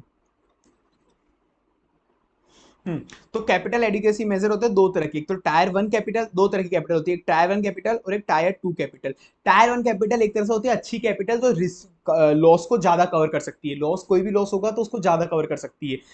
उसके अंदर इंक्लूड होता है शेयर कैपिटल, केवल एमसीक्यू पर्पस के लिए। Share capital disclose Reserve Bank की हाईएस्ट क्वालिटी, ये वाला जो है बैंक का हाईएस्ट क्वालिटी कैपिटल, बैंक की हाईएस्ट क्वालिटी कैपिटल, ये वाला। ठीक है, ये होती है टायर वन कैपिटल। अब टायर टू कैपिटल के अंदर आते हैं certain reserve, certain type of supported debt. Tier two capital हमेशा टायर वन से कम ही होगी या उसके इक्वल होगी। बस ये एमसीक्यू पर्पस के लिए है, अब इसको इतना ज़्यादा समझने की जरूरत नहीं है, टायर वन टायर टू क्या होते हैं वो कितना डीप में जाने की जरूरत नहीं है। ओवरऑल टायर वन हमेशा ज्यादा या इक्वल होगी टायर टू के, ठीक है ना, tier two should be less than equal to tier one. ये एमसीक्यू पर्पस के लिए, इसको मैं ज्यादा ध्यान नहीं दूंगा, सीधी बात है। सीआरआर रेशियो क्या होता है सर, आपने बोला था ऊपर समझाऊंगा। कैपिटल रिस्क एडिक्वेट रेशियो तुमने एडवांस अकाउंट्स के अंदर बचपन में पढ़ा हुआ है, वैसे तो ये तुमको याद नहीं होगा फिलहाल हालांकि, तो इसीलिए वापस मैं तुमको बता देता हूं ये क्या होता है। 2 मिनट। ये होता है कैपिटल रिस्क एडिक्वेसी रेशियो अपन निकालते हैं, मिनिमम बैंक का होना चाहिए 9% कम से कम, ज्यादा तो होना चाहिए, मतलब कैपिटल ज्यादा होनी चाहिए। कैपिटल वर्सेस रिस्क कितनी है, कितनी, यहाँ पे तो ऊपर आता है एक तरह से कैपिटल की, इसकी कैलकुलेशन अलग होती है फिलहाल थोड़ी बहुत, पर कैपिटल डिवाइड बाय असेट, हर तरह की एसेट अलग अलग होती है, उस पर कितना रिस्क का परसेंट है, उस पर कितना रिस्क का परसेंट, X% मतलब रिस्क का परसेंट है। समझो कोई डेटर है, डेटर है मेरे पास 500 रुपए के, उस पर 50% रिस्क है, प्लस मेरे पास कोई फिक्स असेट है 200 रुपए की, उस पर 20% रिस्क है, तो इन दोनों को ऐड कर लूंगा मैं, असेट मल्टीप्लाई उस पर कितना रिस्क का परसेंट है, यहाँ पे डिवाइड में ये लिख दूंगा, ऊपर कैपिटल लिख दूंगा, तो ये नीचे क्या हो गई, risk weighted asset, risk weighted asset and off balance sheet item, risk weighted asset, capital divide by risk weighted asset, ये अपना निकल जाएगा। कैपिटल कितनी एडिक्वेट है रिस्क के असेट के कंपैरिजन में, तो ये एटलीस्ट 9% तो होनी चाहिए, मतलब कैपिटल ज्यादा होनी चाहिए, 9% तो एटलीस्ट होनी ही होनी चाहिए, उससे ज्यादा भी हो सकती है। ठीक है, ये हो गया अपना CRAR। हम्म। अब अपन आते हैं स्ट्रेस टेस्टिंग पे। स्ट्रेस टेस्टिंग और बेसल थ्री फ्रेमवर्क मेरे हिसाब से बहुत इंपॉर्टेंट है, मतलब ये तो चलो छोटा है पर ये बेसल थ्री फिर भी बड़ा, दोनों एक साथ भी पूछ सकते हैं ऐसे। स्ट्रेस टेस्टिंग होती है हर कॉमर्शियल बैंक की, हर कॉमर्शियल बैंक की, all commercial bank excluding RRB LAB, MCQ point से, all commercial bank excluding RRB LLB, regional rural bank और local area bank, regional rural bank और लोकल एरिया बैंक के अलावा हर जने को, हर कॉमर्शियल बैंक को अपनी स्ट्रेस टेस्टिंग करनी पड़ती है। स्ट्रेस टेस्टिंग मतलब कैपिटल देखनी पड़ती है कि उसके पास एडिक्वेट कैपिटल है to meet all risky condition in plausible risky condition, plausible adverse condition, उसके पास इनफ कैपिटल है हर रिस्की कंडीशन में सर्वाइव करने के लिए, कितनी भी रिस्की कंडीशन आ जाए मेरे पास इनफ कैपिटल है, मैं सर्वाइव कर जाऊंगा रिस्की कंडीशन के अंदर अंदर। ठीक है, whether the bank has enough, whether the bank has enough capital in to survive in a plausible adverse economic condition, whether the bank has enough capital to survive in a plausible adverse economic condition, whether the bank has enough capital to survive in a plausible adverse condition, whether the bank has enough capital to survive in a adverse possible economic condition, plausible adverse economic condition, ठीक है ना, whether the bank has enough capital to survive in a plausible adverse economic condition, ठीक है, ये याद कर लेना, ये लाइन मुझे लग रहा है अच्छी लाइन है। Whether the bank has enough capital, bank में enough capital to survive in a plausible adverse economic condition। अब बेसल थ्री फ्रेमवर्क क्या होता है, बेसल थ्री फ्रेमवर्क एक अलग तरह के फ्रेमवर्क नहीं होते, तुमने पढ़े होंगे बचपन में, अलग अलग तरह के फ्रेमवर्क होते हैं, हर फ्रेमवर्क कुछ चीजें गाइडलाइन देता है, तो ऐसे ये एक फ्रेमवर्क है बेसल थ्री फ्रेमवर्क, उसके अंदर कैपिटल एडिक्वेसी के बारे में, बैंक के बारे में बता रखा है कि हर बैंक को एक कैपिटल एडिक्वेसी रिक्वायरमेंट फॉलो करनी ही पड़ती है, कितनी उसको कैपिटल रखनी चाहिए, इस टाइम पे उसके बाद इतनी कैपिटल होनी चाहिए, उसको डिस्क्लोजर रिक्वायरमेंट यही होनी चाहिए, मतलब एक बेसल थ्री फ्रेमवर्क है जो बैंक के बारे में थोड़ी बहुत चीजें गाइडलाइन डील करता है। कैपिटल एडिक्वेसी होनी चाहिए, ताकि कैपिटल एडिक्वेट होगी तो एक तो बैंक के डिपॉजिटर और बैंक के शेयर होल्डर सिक्योर रहे, प्रोटेक्ट रहे, कैपिटल एडिक्वेसी होनी चाहिए ताकि बैंक के डिपॉजिटर, कौन कौन, बैंक के डिपॉजिटर और शेयर होल्डर प्रोटेक्ट रहे, बैंक के डिपॉजिटर और शेयर होल्डर प्रोटेक्ट रहे, बैंक के डिपॉजिटर और शेयर होल्डर प्रोटेक्ट रहे, कैपिटल एडिक्वेट होनी चाहिए। बेसल थ्री किससे डील करता है, टार से, बेसल थ्री किससे डील करता है, टार से, बेसल थ्री किससे डील करता है, टार से, TAR मतलब किन किन चीजों का, बेसल थ्री का एम है टार, तार तार, बेसल थ्री का एम है तार। Transparency and disclosure standard, basal three इससे किससे डील करता है, transparency and disclosure standard, basal three बताता है कि बैंक को ट्रांसपेरेंसी एंड डिस्क्लोजर क्या क्या रखने चाहिए, मतलब ऐसे डिस्क्लोजर रखने चाहिए ताकि बैंक की ट्रांसपेरेंसी बनी रहे। ठीक है, तो एक तो क्या हो गया ट्रांसपेरेंसी एंड डिस्क्लोजर, बैंक को एक तो डील करना होता है, सॉरी बेसल थ्री डील करता है ट्रांसपेरेंसी एंड डिस्क्लोजर से, फिर उसके बाद बैंक डील करता है A, absorb shock arising from the financial economic crisis. Basel 3 बोलता है कि आप अपनी एबिलिटी बढ़ाओ, आप अपनी एबिलिटी बढ़ाओ ताकि कभी भी फ्यूचर के अंदर फाइनेंशियल इकोनॉमिक क्राइसिस आए तो आप उससे कवर कर पाओ। वो कैसे एबिलिटी बढ़ाओगे? आप अपनी कैपिटल इंक्रीज करो, आप अपनी कैपिटल इंक्रीज करो। TAR, आर से क्या होगा? Risk management and government practices improve करो, risk management government practices improve करो। ये बेसल 3 गाइडलाइन देता है कि कैसे कैसे रिस्क मैनेजमेंट और गवर्नेंस प्रैक्टिस अपन को इंक्रीज करनी है। तार, TAR, तार, तार, ट्रांसपेरेंसी। ई से सॉरी टी से ट्रांसपेरेंसी हो गया, ए से ability to absorb shocks arising from the financial and economic stress, R से regulatory compliances, risk management government practices. अब वापस आएंगे अपन डिपॉजिट वेरिफिकेशन। डिपॉजिट वेरिफिकेशन में कासा, कासा क्या होता है? Current account and saving account. CASA क्या होता है? Current account, saving account. Current account, saving account अगर कोई भी बंदा खोल रहा है, कोई भी बैंक खोल रहा है, तो सबसे पहले केवाईसी के नॉर्म लेने पड़ेंगे। केवाईसी नॉर्म क्या होते हैं? पैन कार्ड, आधार कार्ड, फोटो, ये चीजें लेनी पड़ेगी ना, पैन कार्ड, आधार कार्ड, फोटो। मुझे सैंपल बेसिस पे सबके अकाउंट चेक करने पड़ेंगे, सैंपल बेसिस पे मुझे सबके अकाउंट बैलेंस चेक करने पड़ेंगे। ऐसे देखूंगा कि बैंक खोला है, वो नॉर्मल चीज है। तुम कभी बैंक में अकाउंट खोलना चाहोगे, सबसे पहले बैंक वाले क्या करते हैं? फॉर्म भराते हैं और आपसे आधार कार्ड, पैन कार्ड, फोटो वगैरह मांगते हैं ना, तो केवाईसी। तुमको ये चीज ऑडिटर हो तो तुमको ये चीज करनी है कि हर बैंक वाले ने सारे जितने भी अकाउंट खोले उसके केवाईसी एक तो मेंटेन कर रखी है। सैंपल बेसिस पे उन्होंने दिखा रखा है कि इस अकाउंट के अंदर इतना पैसा पड़ा है, इस अकाउंट के अंदर इतना पैसा पड़ा है, तो मैं सैंपल बेसिस पे चेक कर लूंगा कि इस अकाउंट में असली में इतना पैसा पड़ा है नहीं पड़ा है। सैंपल बेसिस पे एक तो ये चेक करूंगा। कोई भी इनऑपरेटिव अकाउंट तो नहीं है। इनऑपरेटिव अकाउंट किसको कहेंगे? एमसीक्यू पेपर से देख सकते हो तुम लोग, जिसमें 2 साल से या 2 साल से ऊपर कोई भी ट्रांजेक्शन नहीं हुआ। No transaction for over a period of 2 year, 2 साल या 2 से ज्यादा, 2 साल से ज्यादा कोई भी ट्रांजेक्शन नहीं हुआ है तो उसको इनऑपरेटिव अकाउंट कहेंगे। सबसे पहले मैं क्या देखूंगा? केवाईसी नॉर्म पूरे करे नहीं करे। कोई भी केवाईसी नॉर्म अगर पूरे नहीं करे तो दिक्कत है। फर्दर मैं सैंपल बेसिस पर उसका बैलेंस भी चेक कर लूंगा, और 2 साल या 2 साल से ज्यादा इनऑपरेशन तो नहीं है अकाउंट। सेम मुझे कुछ चीजें देखनी पड़ेगी टर्म डिपॉजिट के अंदर। टर्म डिपॉजिट के अंदर मैं देखूंगा भाई, टर्म डिपॉजिट जो भी होती है ना, टर्म डिपॉजिट करते हैं तो उसमें आपको एक फॉर्म भरना पड़ता है, सीरियल नंबर देता है आपको। एक टर्म डिपॉजिट में एफडी नंबर मिलता है, एफडी का फॉर्म भरना पड़ता है अपन ने। टर्म डिपॉजिट यही होती है भाई, एफडी आरडी। टर्म डिपॉजिट को कहते हैं, टर्म के लिए बना दी, fix deposit, RD, recurring deposit. तो जो डिपॉजिट है वो सीरियली इशू हुआ है, नहीं हुआ डिपॉजिट सीरियली इशू हुआ है। बल्क डिपॉजिट है 2 करोड़ या 2 से ज्यादा, तो उसका रेट ऑफ इंटरेस्ट करेक्ट होना चाहिए, मुझे ये स्पेसिफिकली चेक करना चाहिए। और बाकी अगर कोई भी फोर क्लोजर पेनल्टी तो नहीं है। मैंने हो सकता है एफडी समय के पहले तुड़वा दी तो उसके कुछ चार्जेस लगेंगे, क्योंकि बैंक का रेवेन्यू रुक गया, बैंक का रेवेन्यू रुक गया, मैंने एफडी पहले तुड़वा दी तो मेरे को उसका कोई पेनल्टी देनी पड़ेगी, तो पेनल्टी चार्ज करी नहीं करी है। आरडी अकाउंट सैंपल बेसिस पे वेरीफाई करूंगा मैं, इंटरेस्ट रेट सही है नहीं है वो सैंपल बेसिस पे वेरीफाई करूंगा, ठीक है ना।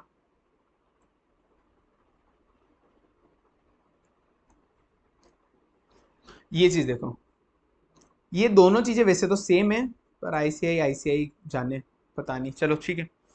क्वेश्चन आया हुआ है, ये पढ़ लेना तुम। अभी इसका आंसर देखो सबसे पहले तो। बिल्स पेबल और टीटीडीडी, ये जानते हो तुम टेलीग्राफिक ट्रांसफर क्या होता है?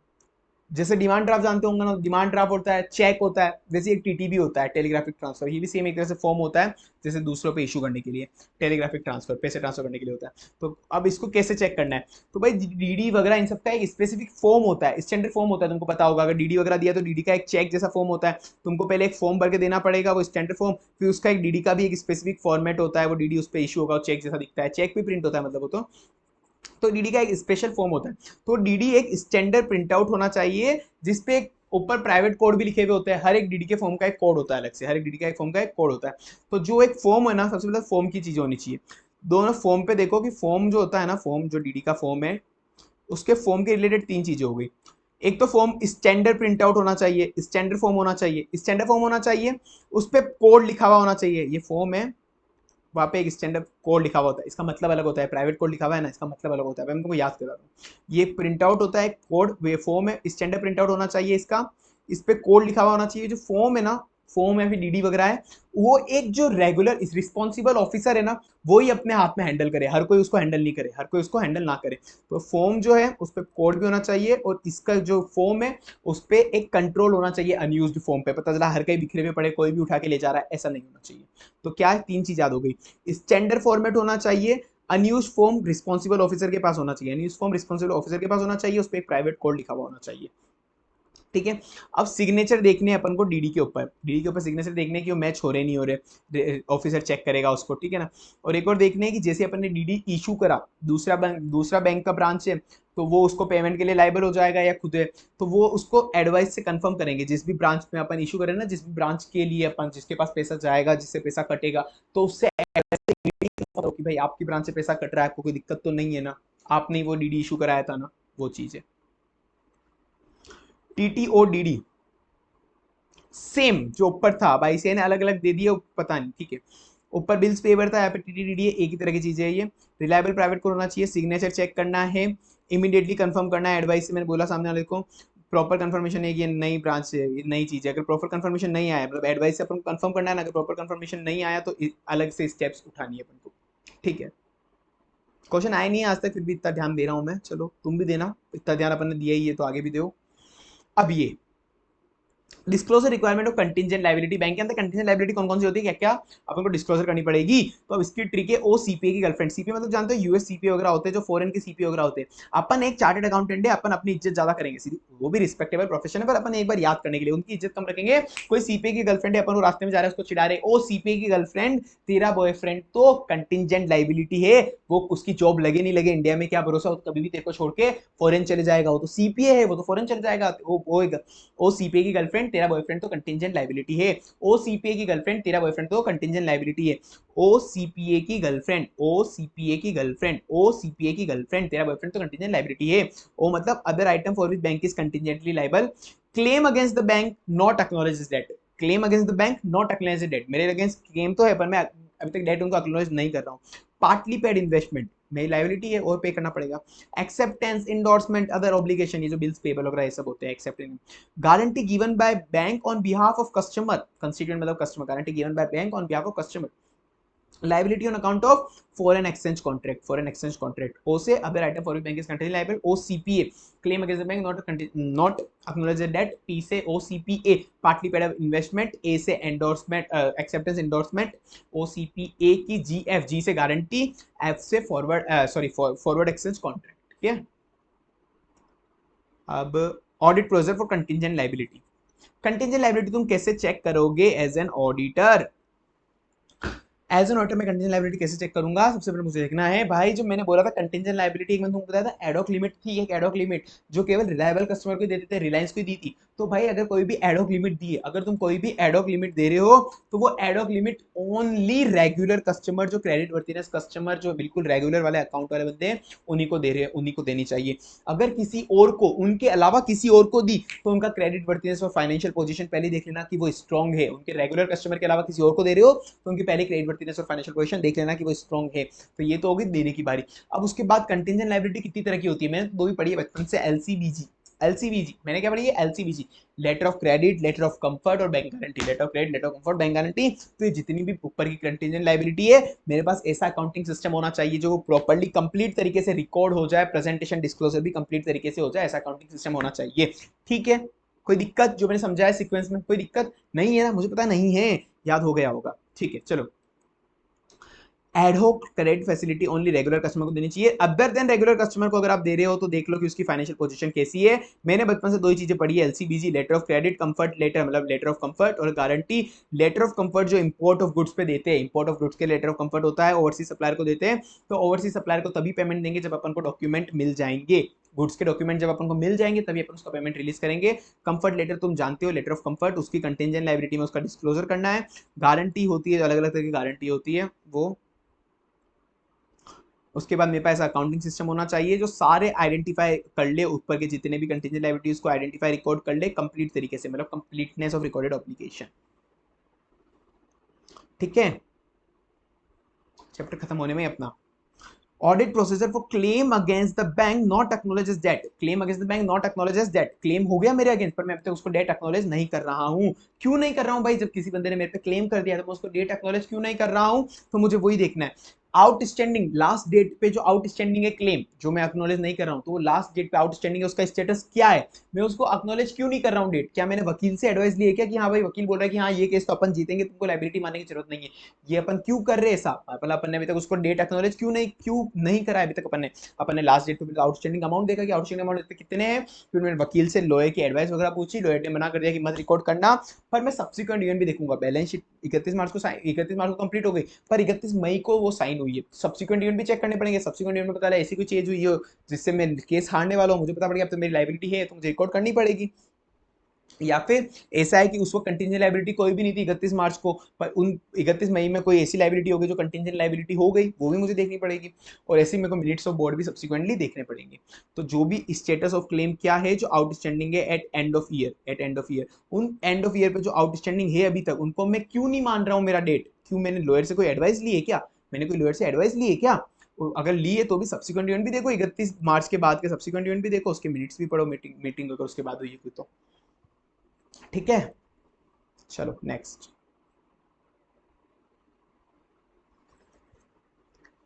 Audit procedure for irregularities in guarantee issued by the bank, irregularities in guarantee issued by the bank, वो चीज है इसमें। गारंटी एक तो मैंने दी है on by behalf of customer, मैंने एज ए बैंक मैंने गारंटी दी ऑन बिहाफ ऑफ कस्टमर, मैंने बोल दिया कि अगर ये कस्टमर पेमेंट नहीं करेगा तो मैं एज ए बैंक में पेमेंट करूंगा तुमको। ये एक होता है एलसीबीजी वगैरह, एक्सेप्टेंस इंडोर्समेंट्स वगैरह, ये एलसीबीजी, एलसी मतलब letter of credit, letter of comfort, वो चीजें दोनों को सेम टाइप के कस्टमर, दोनों सेम तरह की चीजें हैं, सेम ट्रीटमेंट होगा इनका, सेम ऑडिट प्रोसीजर है बहुत से हद तक। तो मैंने इसके टेबुलर फॉर्मेट में जमा दिया। बताऊं कैसे? एलसीबीजी वगैरह कुछ भी आपको लेनी हो तो आपको सबसे पहले तो एक फॉर्म होता है एलसीबीजी का, उस फॉर्म को देखना पड़ेगा, उस फॉर्म को भरना पड़ेगा। तो एलसीबीजी का फॉर्म जैसे चेक वगैरह होते हैं वैसे ही उतना ही क्रूशियल होता है। तो उस चेक पे एक तो आप उस फॉर्म पे आपको कंट्रोल रखने पड़ेंगे, मतलब आपको उसकी कस्टडी पे कंट्रोल रखना पड़ेगा। जैसे मैंने क्रेडिट कार्ड का नहीं बताया था, उसको ड्रॉर के अंदर लॉक करके रख रखा था, जैसा बताया था, वैसे सेम उसका एलसीबीजी का फॉर्म होगा, उसको ड्रॉर के अंदर लॉक करके रखना है। इशू पे भी कंट्रोल होना चाहिए, स्टोरेज पे भी कंट्रोल होना चाहिए, इशू पे भी कंट्रोल होना चाहिए, स्टोरेज पे भी कंट्रोल होना चाहिए। और जो मैंने एलसीबीजी का अमाउंट है, एलसीबीजी का जो अमाउंट है, जो जो मैं रजिस्टर होगा, एलसीबीजी का रजिस्टर मेंटेन करूंगा, मैं एलसीबीजी का क्या करूंगा, रजिस्टर मेंटेन करूंगा। तो उसके में जो रजिस्टर के अंदर जो जो एलसीबीजी का अमाउंट वगैरह आ रहा है, नंबर ऑफ एलसीबीजी आ रही है, वो मैं क्रॉस चेक करूंगा लिस्ट ऑफ एलसीबीजी से, वो मैं क्रॉस चेक करूंगा लिस्ट ऑफ एलसीबीजी से। ठीक है, तो मैं असर्टेन करूंगा whether adequate internal control on issuance of guarantee and unused guarantee form. एक तो क्या इशुएंस ऑफ गारंटी फॉर्म है और एक unused of guarantee form, same वही चीज हो गई, इशू पे भी और जो अनयूज्ड गारंटी फॉर्म है उसको प्रोटेक्ट करने पे भी। गारंटी रजिस्टर जो मैंने मेंटेन कर रखा है उसमें with the list of outstanding guarantee, दोनों को क्रॉस चेक करूंगा कि अमाउंट वगैरह मैच कर रहा है नहीं कर रहा है। सेम अब यहाँ पे भी यही चीज देखना, इंटरनल कंट्रोल होना चाहिए और इशुएंस पे भी और कस्टडी पे भी। वो सेम चीज है, मैं बैलेंस को रजिस्टर से मेंटेन करूंगा, चेक करूंगा। ये तीनों पॉइंट, ये दोनों पॉइंट से मैच होते हैं। ठीक है, अब ये लास्ट पॉइंट है कि गारंटी मार्क ऑफ कर देना। जैसे गारंटी पूरी हो गई तो उसको रजिस्टर से मार्क ऑफ कर दो। और यहाँ पे दे रखा है एक अलग पॉइंट दे रखा है कि अमाउंट को कंटिंजेंट लायबिलिटी डिस्क्लोज कर देना। दोनों में एक एक पॉइंट अलग है, बाकी सेम पॉइंट है। ऑडिटर रिपोर्ट किसको दूंगा भाई मैं? अब ये देखो, अच्छा पॉइंट है, अच्छा काम की चीज है। नेशनलाइज बैंक के अंदर सेंट्रल गवर्नमेंट को दूंगा, एसबीआई के अंदर भी सेंट्रल गवर्नमेंट को दूंगा। नेशनलाइज बैंक को सेंट्रल, एसबीआई के अंदर किसको दूंगा? सेंट्रल गवर्नमेंट को दूंगा। मैं किस किस को दूंगा? Central government. इंपॉर्टेंट है भाई, बोल रहा हूँ पहले ही बोल रहा हूँ, इंपॉर्टेंट है। अनऑडिटेड ब्रांच, अनऑडिटेड ब्रांच का मुझे बताना पड़ेगा कि जो जो मैं मेन हेड और रिपोर्ट इशू करूंगा ना, मुझे बताना है कि अनऑडिटेड ब्रांच का कितना advance deposit, interest income, interest expense है, वो मुझे डिस्क्लोज करना पड़ेगा कि इन ब्रांच की ऑडिट तो नहीं हुई है पर उसका advance deposit, interest income expense इतना इतना है उस ब्रांच का। एलएफएआर एक रिपोर्ट होती है, एलएफएआर लॉन्ग फॉर्म ऑडिट रिपोर्ट, ये सबको देनी पड़ती है, सबको, जो भी ऑडिटर है किसी भी ब्रांच का भी हो या जो सेंट्रल ऑडिटर भी हो, सबको देनी पड़ेगी। तो एलएफआर पता है कैसा होता है? चलो बताता हूँ। ऑल बैंक इंक्लूडिंग ब्रांचेस, जो उसका ऑडिटर है ना, ऑडिटर ऑडिटर देगा, मतलब long form audit report. Normal audit report हो गई वो तो देगा ही देगा, साथ में एक लॉन्ग फॉर्म ऑडिट रिपोर्ट भी देगा। उसके अंदर कुछ क्वेश्चंस होते हैं, क्वेश्चनरी होती है उसके अंदर कि सारी की सारी लोन जो सैंक्शन हुए वो लोन क्या बिल्कुल प्रॉपर डॉक्यूमेंट सिक्योरिटी लेने के बाद हुए, कैश क्या सिक्योर है नहीं है, एडवांस सही है नहीं है, इन्वेस्टमेंट सही है नहीं है, उसके बारे में कुछ क्वेश्चन होते हैं। वो क्वेश्चनरी उस ऑडिटर को फिलअप करके write no yes no N A not applicable करके देना होता है, वो होता है लॉन्ग फॉर्म ऑडिट रिपोर्ट। 30 जून इसकी लास्ट डेट होती है सबमिट करने की। तो ऑल बैंक इंक्लूडिंग ब्रांचेस को देनी है। तो जो ब्रांच ऑडिटर है वो ब्रांच ऑडिटर भी देगा सेंट्रल ऑडिटर को, एससीए स्टैट्यूटरी सेंट्रल ऑडिटर को देगा, ब्रांच ऑडिटर भी देगा स्टैट्यूटरी सेंट्रल ऑडिटर को। और वो जो एससीए है, एससीए देगा मैनेजमेंट को, बैंक के मैनेजमेंट को, बैंक का मैनेजमेंट देगा एसीबी को, audit committee board, audit committee board को। फिर जो ऑडिट कमिटी बोर्ड है वो आरबीआई को देगा। ये चेन देख लेना, लिखनी हो तो लिख लेना। ब्रांच एससीए को देगा, मतलब छोटा वाला ब्रांच का ऑडिटर, छोटा ब्रांच का ऑडिटर बड़े ऑडिटर को देगा, छोटा ऑडिटर बड़े ऑडिटर को देगा, बड़ा ऑडिटर मैनेजमेंट को देगा, मैनेजमेंट ऑडिट कमेटी को बताएगा, ऑडिट कमेटी आरबीआई को देगा। ठीक है ना? अभी देखो, statutory auditor branch as well as statutory central auditor given by statutory branch and LFAR of a branch. और उसमें क्या क्या होता है? क्वेश्चनरी, ऑब्जर्वेशन, कमेंट, किस किस के रिलेटेड? कैश के रिलेटेड, बैंक के रिलेटेड, इन्वेस्टमेंट के रिलेटेड। कंसोलिडेट होती है हेड ऑफिस पे, ये हेड ऑफिस पे होती है consolidate. Submitted by statutory central auditor to management, ये मैनेजमेंट को देगा, मैनेजमेंट उसको देगा एसीबी को, एसीबी के अंदर वो होगा कि क्या क्या एक्शन लेने हैं, अब कोई गलतियां वगैरह दिखाई तो फिर उसके विद इन 60 डेज के अंदर वो आरबीआई को देगा, विद इन 60 डेज के अंदर वो यहाँ पे आरबीआई को देगा। ठीक है, सेम चेन है। बैंक के अंदर फ्रॉड की रिक्वायरमेंट भी होती है, फ्रॉड रिपोर्टिंग रिक्वायरमेंट भी होती है। स्पेशल पर्पस सर्टिफिकेट कौन कौन से होते हैं?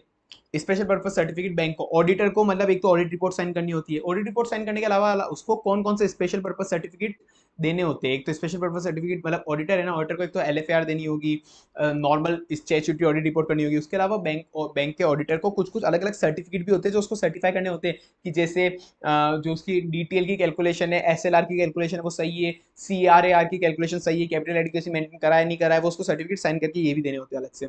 उसने जैसे वो इन्वेस्टमेंट जो होता है बैंक के बिहाफ का, और एक उसकी कंस्टिट्यूएंट मतलब पीएमएस जो पोर्टफोलियो मैनेजमेंट सर्विस जो देती है उसका अलग अलग मेंटेन कर रखा है नहीं कर रखा अकाउंट, वो भी मुझे सर्टिफाई करना है। आईसीएफआर उसने मेंटेन कर रखा है नहीं कर रखा, वो भी मुझे सर्टिफाई करना है। ये सब चीज़ें मुझे सर्टिफाई करनी है, एसएलआर रिक्वायरमेंट भी सर्टिफाई करनी है। तो सेकंड रुको, पेन वापस बंद हुआ। हाँ, सिक्योरिटी आईसीएफआर भी सर्टिफाई करना है, एलएफआर भी सर्टिफाई करना है, एसएलआर भी सर्टिफाई करना है, income recognisation, asset recognisation form उसने पूरे करे नहीं करे, एसेट क्लासिफिकेशन उसने पूरे फुलफिल करे नहीं करे, वो भी चेक करना है, कैपिटल एडिक्वेसी रेशियो उसने मेंटेन करा नहीं करा, वो भी सर्टिफाई करना है। ठीक है, अब कॉन्करेंट ऑडिट अपना आता है लास्ट टॉपिक इस चैप्टर का।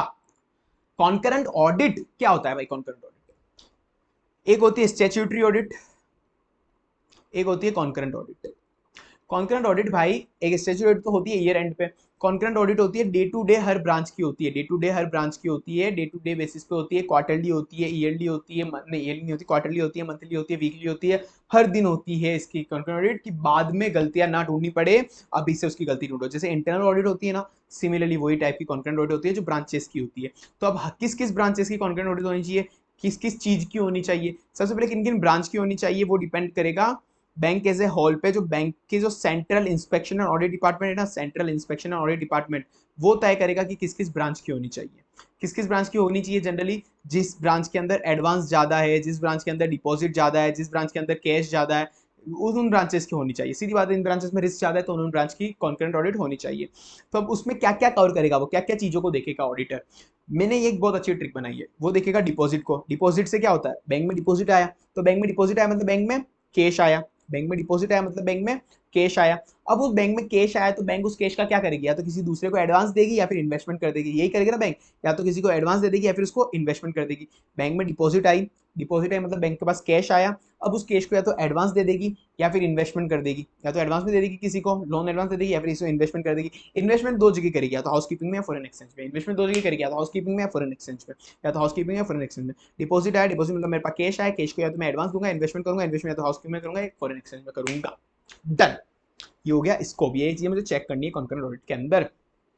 कवरेज क्या क्या होता है, मैंने बोला था इंटरनल ऑडिट डिपार्टमेंट पे छोड़ा जाता है वो चीज, ऑडिट कमेटी बोर्ड वगैरह पे क्या क्या कवर वगैरह करना है। हाउएवर रिस्क अपन रैंडम बेसिस पे भी अपन ट्रांजेक्शन वगैरह कवर कर सकते हैं। अपॉइंटमेंट कौन कौन सा ऑडिट होता है, ये कोई भी कर सकते हैं, इंटरनल स्टाफ भी कर सकता है, एक्सटर्नल स्टाफ भी कर सकता है concurrent audit, similar to internal audit मैंने तुमको बोला ही था। पर मैक्सिमम टेन्योर क्या होगा उस एक्सटर्नल ऑडिटर का, अगर आप एक्सटर्नल ऑडिटर रख रहे हो कॉन्करेंट ऑडिटर, तो उसका maximum tenure 5 year for a bank and 3 year for a single branch. क्या मतलब सर, समझे नहीं। एसबीआई एक बैंक है, एसबीआई के अंदर 3 ब्रांचेज है, समझो। तो एक किसी भी ब्रांच की वो मैक्सिमम 3 ईयर तक ही कर सकता है, पर टोटल एसबीआई बैंक की मिला के 5 ईयर तक कर सकता है। मतलब 3 साल इस ब्रांच की कर ली तो 2 साल इस ब्रांच की कर सकता है एक्स्ट्रा। एक ब्रांच की तो 3 साल ही कर सकता है, पर एसबीआई बैंक की 5 साल कर सकता है। 3 + 2 5 साल टोटल पूरे होते, पहले पूरे एसबीआई से उसको भगा देंगे, पूरे एसबीआई से उसको भगा देंगे। ठीक है, रिपोर्टिंग जनरली क्वार्टरली बेसिस पे होती है, place before ACB audit committee board. Minor regularity है तो उसको टाइमली बेसिस पे रेक्टिफाई कर लो, पर अगर सीरियस रेगुलरिटी है तो उसको इमीडिएट बेसिस पे एक्शन लो, उसको कंट्रोलिंग ऑफिस हेड ऑफिस वालों को बताओ, उनको रिपोर्ट करो। 2-3 पेज ही बाकी फटाफट होने वाला है। Audit procedure for advance, concurrent auditor advance को कैसे चेक करेगा, अपन ने अभी तो ऊपर जो पढ़ा था ना एडवांस का प्रोसीजर, वो था स्टैट्यूटरी ऑडिटर का। इसमें भी बहुत सिमिलर चीज है। लोन देते वक्त, लोन देने के बाद अकाउंटिंग एलसीबीसी, लोन देते वक्त, लोन देने के बाद अकाउंटिंग एलसीबीसी, लोन देते वक्त, लोन देने के बाद अकाउंटिंग एलसीबीसी, लोन देते वक्त, लोन देने के बाद अकाउंटिंग एलसीबीसी, लोन देते वक्त, लोन देने के बाद अकाउंटिंग एलसीबीसी, लोन देते वक्त, लोन देने के बाद अकाउंटिंग एलसीबीसी। लोन देते हो क्या चेक करूंगा भाई, सैंक्शन प्रॉपर्ली कराया नहीं करा, सिक्योरिटी डॉक्यूमेंट लिया नहीं लिया, भाई साहब इतनी बार आ गया ये पॉइंट, अब तो रट गया होगा। लोन प्रॉपर्ली सैंक्शन हुआ नहीं हुआ, सिक्योरिटी डॉक्यूमेंट मैंने लिया नहीं लिया लोन देते वक्त। लोन देने के बाद मुझे देखना है कि पोस्ट डिस्बर्सन एक्टिविटी करना है कि लोन प्रॉपर जगह जहां यूटिलाइज होना चाहिए था भाई यूटिलाइज करा, मिस यूटिलाइजेशन तो नहीं हुआ। पोस्ट डिस्बर्समेंट एक्टिविटी देखनी पड़ेगी, फॉलोअप करना पड़ेगा उनसे, पोस्ट डिस्बर्समेंट एक्टिविटी और फॉलोअप करना पड़ेगा। लोन देते वक्त ये दो चीजें करनी है, सिक्योरिटी वगैरह आ गई, प्रॉपर्ली सैंक्शन हुआ, लोन देने के बाद सही जगह यूटिलाइज हो रहा है पैसा, उसका पोस्ट डिस्बर्समेंट एक्टिविटी करनी पड़ेगी। अकाउंटिंग मतलब उसका क्लासिफिकेशन वगैरह सब कुछ आरबीआई के गाइडलाइन के हिसाब से हुआ है। एलसीबीजी भी चेक करनी पड़ेगी, लेटर ऑफ क्रेडिट इशू करे है वो डेलीगेटेड पावर के अंदर थे, और जो गारंटी इशू करी है वो प्रॉपर्ली रिकॉर्ड कर ली रजिस्टर के अंदर। ठीक है, लोन देते वक्त, लोन देने के बाद एलसीबीजी और अकाउंटिंग। फॉरेन एक्सचेंज ट्रांजैक्शन में आपको क्या क्या चेक करना है, फॉरेन एक्सचेंज ट्रांजैक्शन में आपको क्या क्या चेक करना है एज एन कॉन्करेंट ऑडिटर। मैं फॉरेन एक्सचेंज ट्रांजैक्शन में क्या चेक करूंगा, फॉरेन एक्सचेंज ट्रांजैक्शन सबसे पहले तुमको याद आना चाहिए फॉरेन अकाउंट, फिर फॉरेन में पैसा आना जाना। एक तो फॉरेन के अकाउंट होते हैं और एक फॉरेन से जो ट्रांजैक्शन होते हैं। फॉरेन के अकाउंट कौन कौन से होते हैं, FCNR account, NRI account, nostro vostro account. ठीक है, बस यही है, NRI account, NR account, FCNR account, nostro vostro. NR account, FCNR account, nostro vostro. NR account non resident account, FCNR account और नोस्ट्रो वोस्ट्रो। ठीक है, बस यही। एफसीएनआर और non resident account, FCNR account और एनआर अकाउंट में जो debit और क्रेडिट हुए, पैसा आया गया है, वो परमिसिबल तो था ना within rules. FCNR account, NR account का जो डेबिट क्रेडिट हुए वो परमिसिबल तो था ना। नोस्ट्रो वोस्ट्रो अकाउंट का रिकंसिलेशन मुझे देखना पड़ेगा ऑडिटर को एज एन ऑडिटर, और नोस्ट्रो अकाउंट का मुझे देखना पड़ेगा फॉरेन करेंसी। नोस्ट्रो अकाउंट में दूसरी करेंसी में मैंने पैसा रख रखा है फॉरेन करेंसी के अंदर, तो वो विद इन परमिसिबल लिमिट ही है ना, विद इन परमिसिबल लिमिट ही है ना। Nostro account different foreign currency within permissible limit ही है ना। ठीक है, नोस्ट्रो वोस्ट्रो अकाउंट हो गया, एनआर अकाउंट हो गया, एफसीएनआर अकाउंट हो गया। पैसा आना जाना, फॉरेन से पैसा आता जाता कैसे है भाई, इनवर्ड आउटवर्ड रेमिटेंस, सीधी बात है ना। पैसा आएगा जाएगा कैसे, मेरे को चेक करना पड़ेगा इनवर्ड और आउटवर्ड रेमिटेंस। इनवर्ड और आउटवर्ड रेमिटेंस मुझे चेक करना पड़ेगा as an auditor, concurrent auditor, मुझे इनवर्ड और आउटवर्ड रेमिटेंस चेक करना पड़ेगा, इनवर्ड और आउटवर्ड रेमिटेंस मुझे चेक करना पड़ेगा। फॉरेन बिल नेगोशिएशन भी होगा, फॉरेन का बिल है वो मैं नेगोशिएट करूंगा तो पैसा आएगा भी या फिर जाएगा भी, या तो मैं नेगोशिएशन खुद कर रहा हूँ, नेगोशिएट बाहर वाला कर रहा है, तो पैसा आना जाना। पैसा आएगा जाएगा कैसे, इनवर्ड आउटवर्ड रेमिटेंस से आएगा, फॉरेन बिल नेगोशिएशन से आएगा, और या फिर फॉरवर्ड कॉन्ट्रैक्ट से आएगा, extension cancellation of forward contract. Inward outward ये एसएफएम की चीज होगी, नोस्ट्रो वोस्ट्रो अकाउंट भी एसएफएम की चीज होगी। ये तीन चीजें तुम्हारी एसएफएम से याद हो जाएगी, 3 पॉइंट। फॉरवर्ड कॉन्ट्रैक्ट पढ़ा होगा एसएफएम में, एक्सटेंशन और कैंसिलेशन डेरिवेटिव के अंदर, फॉरेन एक्सचेंज, फॉरेक्स चैप्टर के अंदर तुमने पढ़ा होगा, एक्सटेंशन कैंसिलेशन फॉरेक्स, ये एसएफएम में आ गया, ये भी एसएफएम में आ गया, नोस्ट्रो वोस्ट्रो अकाउंट। वैसे inward remittance, outward remittance, foreign bill negotiation, FCNR, NR, nostro vostro. Then ये अपन को चेक करना है। ये फटाफट छोटा सा क्वेश्चन है, तुम देख लेना। स्मॉल बैंक की ब्रांच है वो कि सिग्नेचर चेक नहीं कर रहा है, वो बोल रहा है, और फर्दर उसमें सिग्रीगेशन ऑफ ड्यूटीज भी नहीं है। जिसके पास चेक बुक है वो उसके पास सिग्नेचर, जो बंदा चेक देख रहा है कि चेक को क्लियरिंग कर रहा है, उसके बाद चेक बुक का उसके पास सिग्नेचर का एक्सेस ही नहीं है कि उसके सिग्नेचर सही है नहीं है, वो चेक ही नहीं कर पा रहा है कि सिग्नेचर सही नहीं हुआ, तो भी चेक पास कर रहा है। वो बोल रहा है कि मेरी छोटी ब्रांच है इसलिए मेरे पास इतने बंदे नहीं, इसलिए मैं नहीं करूंगा। तो वो बोला गलत है भाई, छोटी ब्रांच हो बड़ी ब्रांच हो, सिग्रीगेशन ऑफ ड्यूटीज वगैरह और चेक वेक तो सबको चेक करने ही है ना भाई, फालतू बातें हैं। ये क्वेश्चन देखो, to which authority auditor submit the report, ये थी नेशनलाइज बैंक। नेशनलाइज बैंक में किसको देना पड़ता है, सेंट्रल गवर्नमेंट को। List of matter cover under companies act, companies act के अंदर क्या क्या रिपोर्ट करना है, सेक्शन 143 सबसेक्शन 3 जे के, वहां पे देख लो, मैंने वहां पे पहले ही पढ़ा हुआ है, वापस ना पढ़ाऊंगा मैं। रिपोर्टिंग अंडर कारो, कारो के अंदर क्या क्या रिपोर्टिंग होती है बैंक की, अरे भाइयों नहीं होती है, तुमको बताया तो था, कारो के एग्जाम थे, कारो रिपोर्टिंग नहीं करनी होती है। Bank, insurance company, electricity company, under section eight company, small company, याद आ गया। हाँ, advance given again stock, stock के अगेंस्ट कोई एडवांस दिया तो कैसे चेक करोगे आप, उसको पढ़ लेना। पुराना क्वेश्चन ओल्ड कोर्स का, इस बार की मॉड्यूल में नहीं है पर मेरे को इंपॉर्टेंट लग रहा था और डाल दिया, तुम पढ़ लेना। Reversal of income, reversal of income मतलब अगर कोई भी असेट है, पहले तो सही चल रही थी, वो असेट पहले तो सही चल रही थी, बाद में एनपीए हो गई, तो उसका जितना पहले का जितना भी इनकम थी, जो अपने पहले भी रिकॉर्ड कर रखे थे, अक्रूड बेसिस पे इनकम चलती आ रही थी, अक्रूड बेसिस पे पहले का पैसा भी रियलाइज नहीं हुआ, अक्रूड बेसिस पे केवल इनकम रिकॉग्नाइज करके, तो जो पहले का पैसा भी अपन ने जो रियलाइज नहीं हुआ पर एनपीए हो गया अब अकाउंट, तो पहले का पैसा भी रिवर्स करो, जो अपने बुक के अंदर इनकम रिकॉग्नाइज करके उसको भी रिवर्स करो, चाहे वो पैसा जो अपन को उससे फीस लेनी हो, कमीशन लेनी हो या इंटरेस्ट भी लेना हो, कुछ भी हो, अगर वो बाद में हो गया तो उसको रिवर्स करो। डन, बैंक वाइज चैप्टर खत्म हो गया अपना। ये नोट्स तो वैसे मैं शायद नहीं शेयर करूंगा तुमको, फ्री के अंदर नहीं करूंगा, मतलब बुक परचेस कर लेना यार, वैसे भी 200-250 रुपए की बुक है, नीचे लिंक मिल जाएगा तुमको, अच्छी खासी बुक है, 200-250 400-500 पेजेस के अंदर, 500 पेजेस के अंदर सब कुछ कवर है इंक्लूडिंग क्वेश्चंस, ठीक है, इंक्लूडिंग हाईलाइटेड वगैरह सब कुछ है। तुम चाहो तो परचेस कर सकते हो, वरना बाकी बहुत से नोट्स मैंने ऑलरेडी मेरे टेलीग्राम चैनल पे शेयर कर रखे हैं, तुम टेलीग्राम चैनल पे जाके देख लो, बहुत से नोट्स फ्री में ऑलरेडी शेयर हुए हुए हैं, ठीक है। चलो ओके बाय बाय। अपन बहुत ही जल्द नए लेक्चर फास्ट ब्रेक बैच के फटाफट मिलने वाले हैं। या तुम शायद लेक्चर लेट देख रहे हो तो प्लेलिस्ट देख लेना, उसके अंदर सारे लेक्चर हो सकते हैं तुम लेट देख रहे हो तो ऑलरेडी कवर हो चुके हो अपने लेक्चर। ठीक है, चलो बाय बाय, टाटा सी।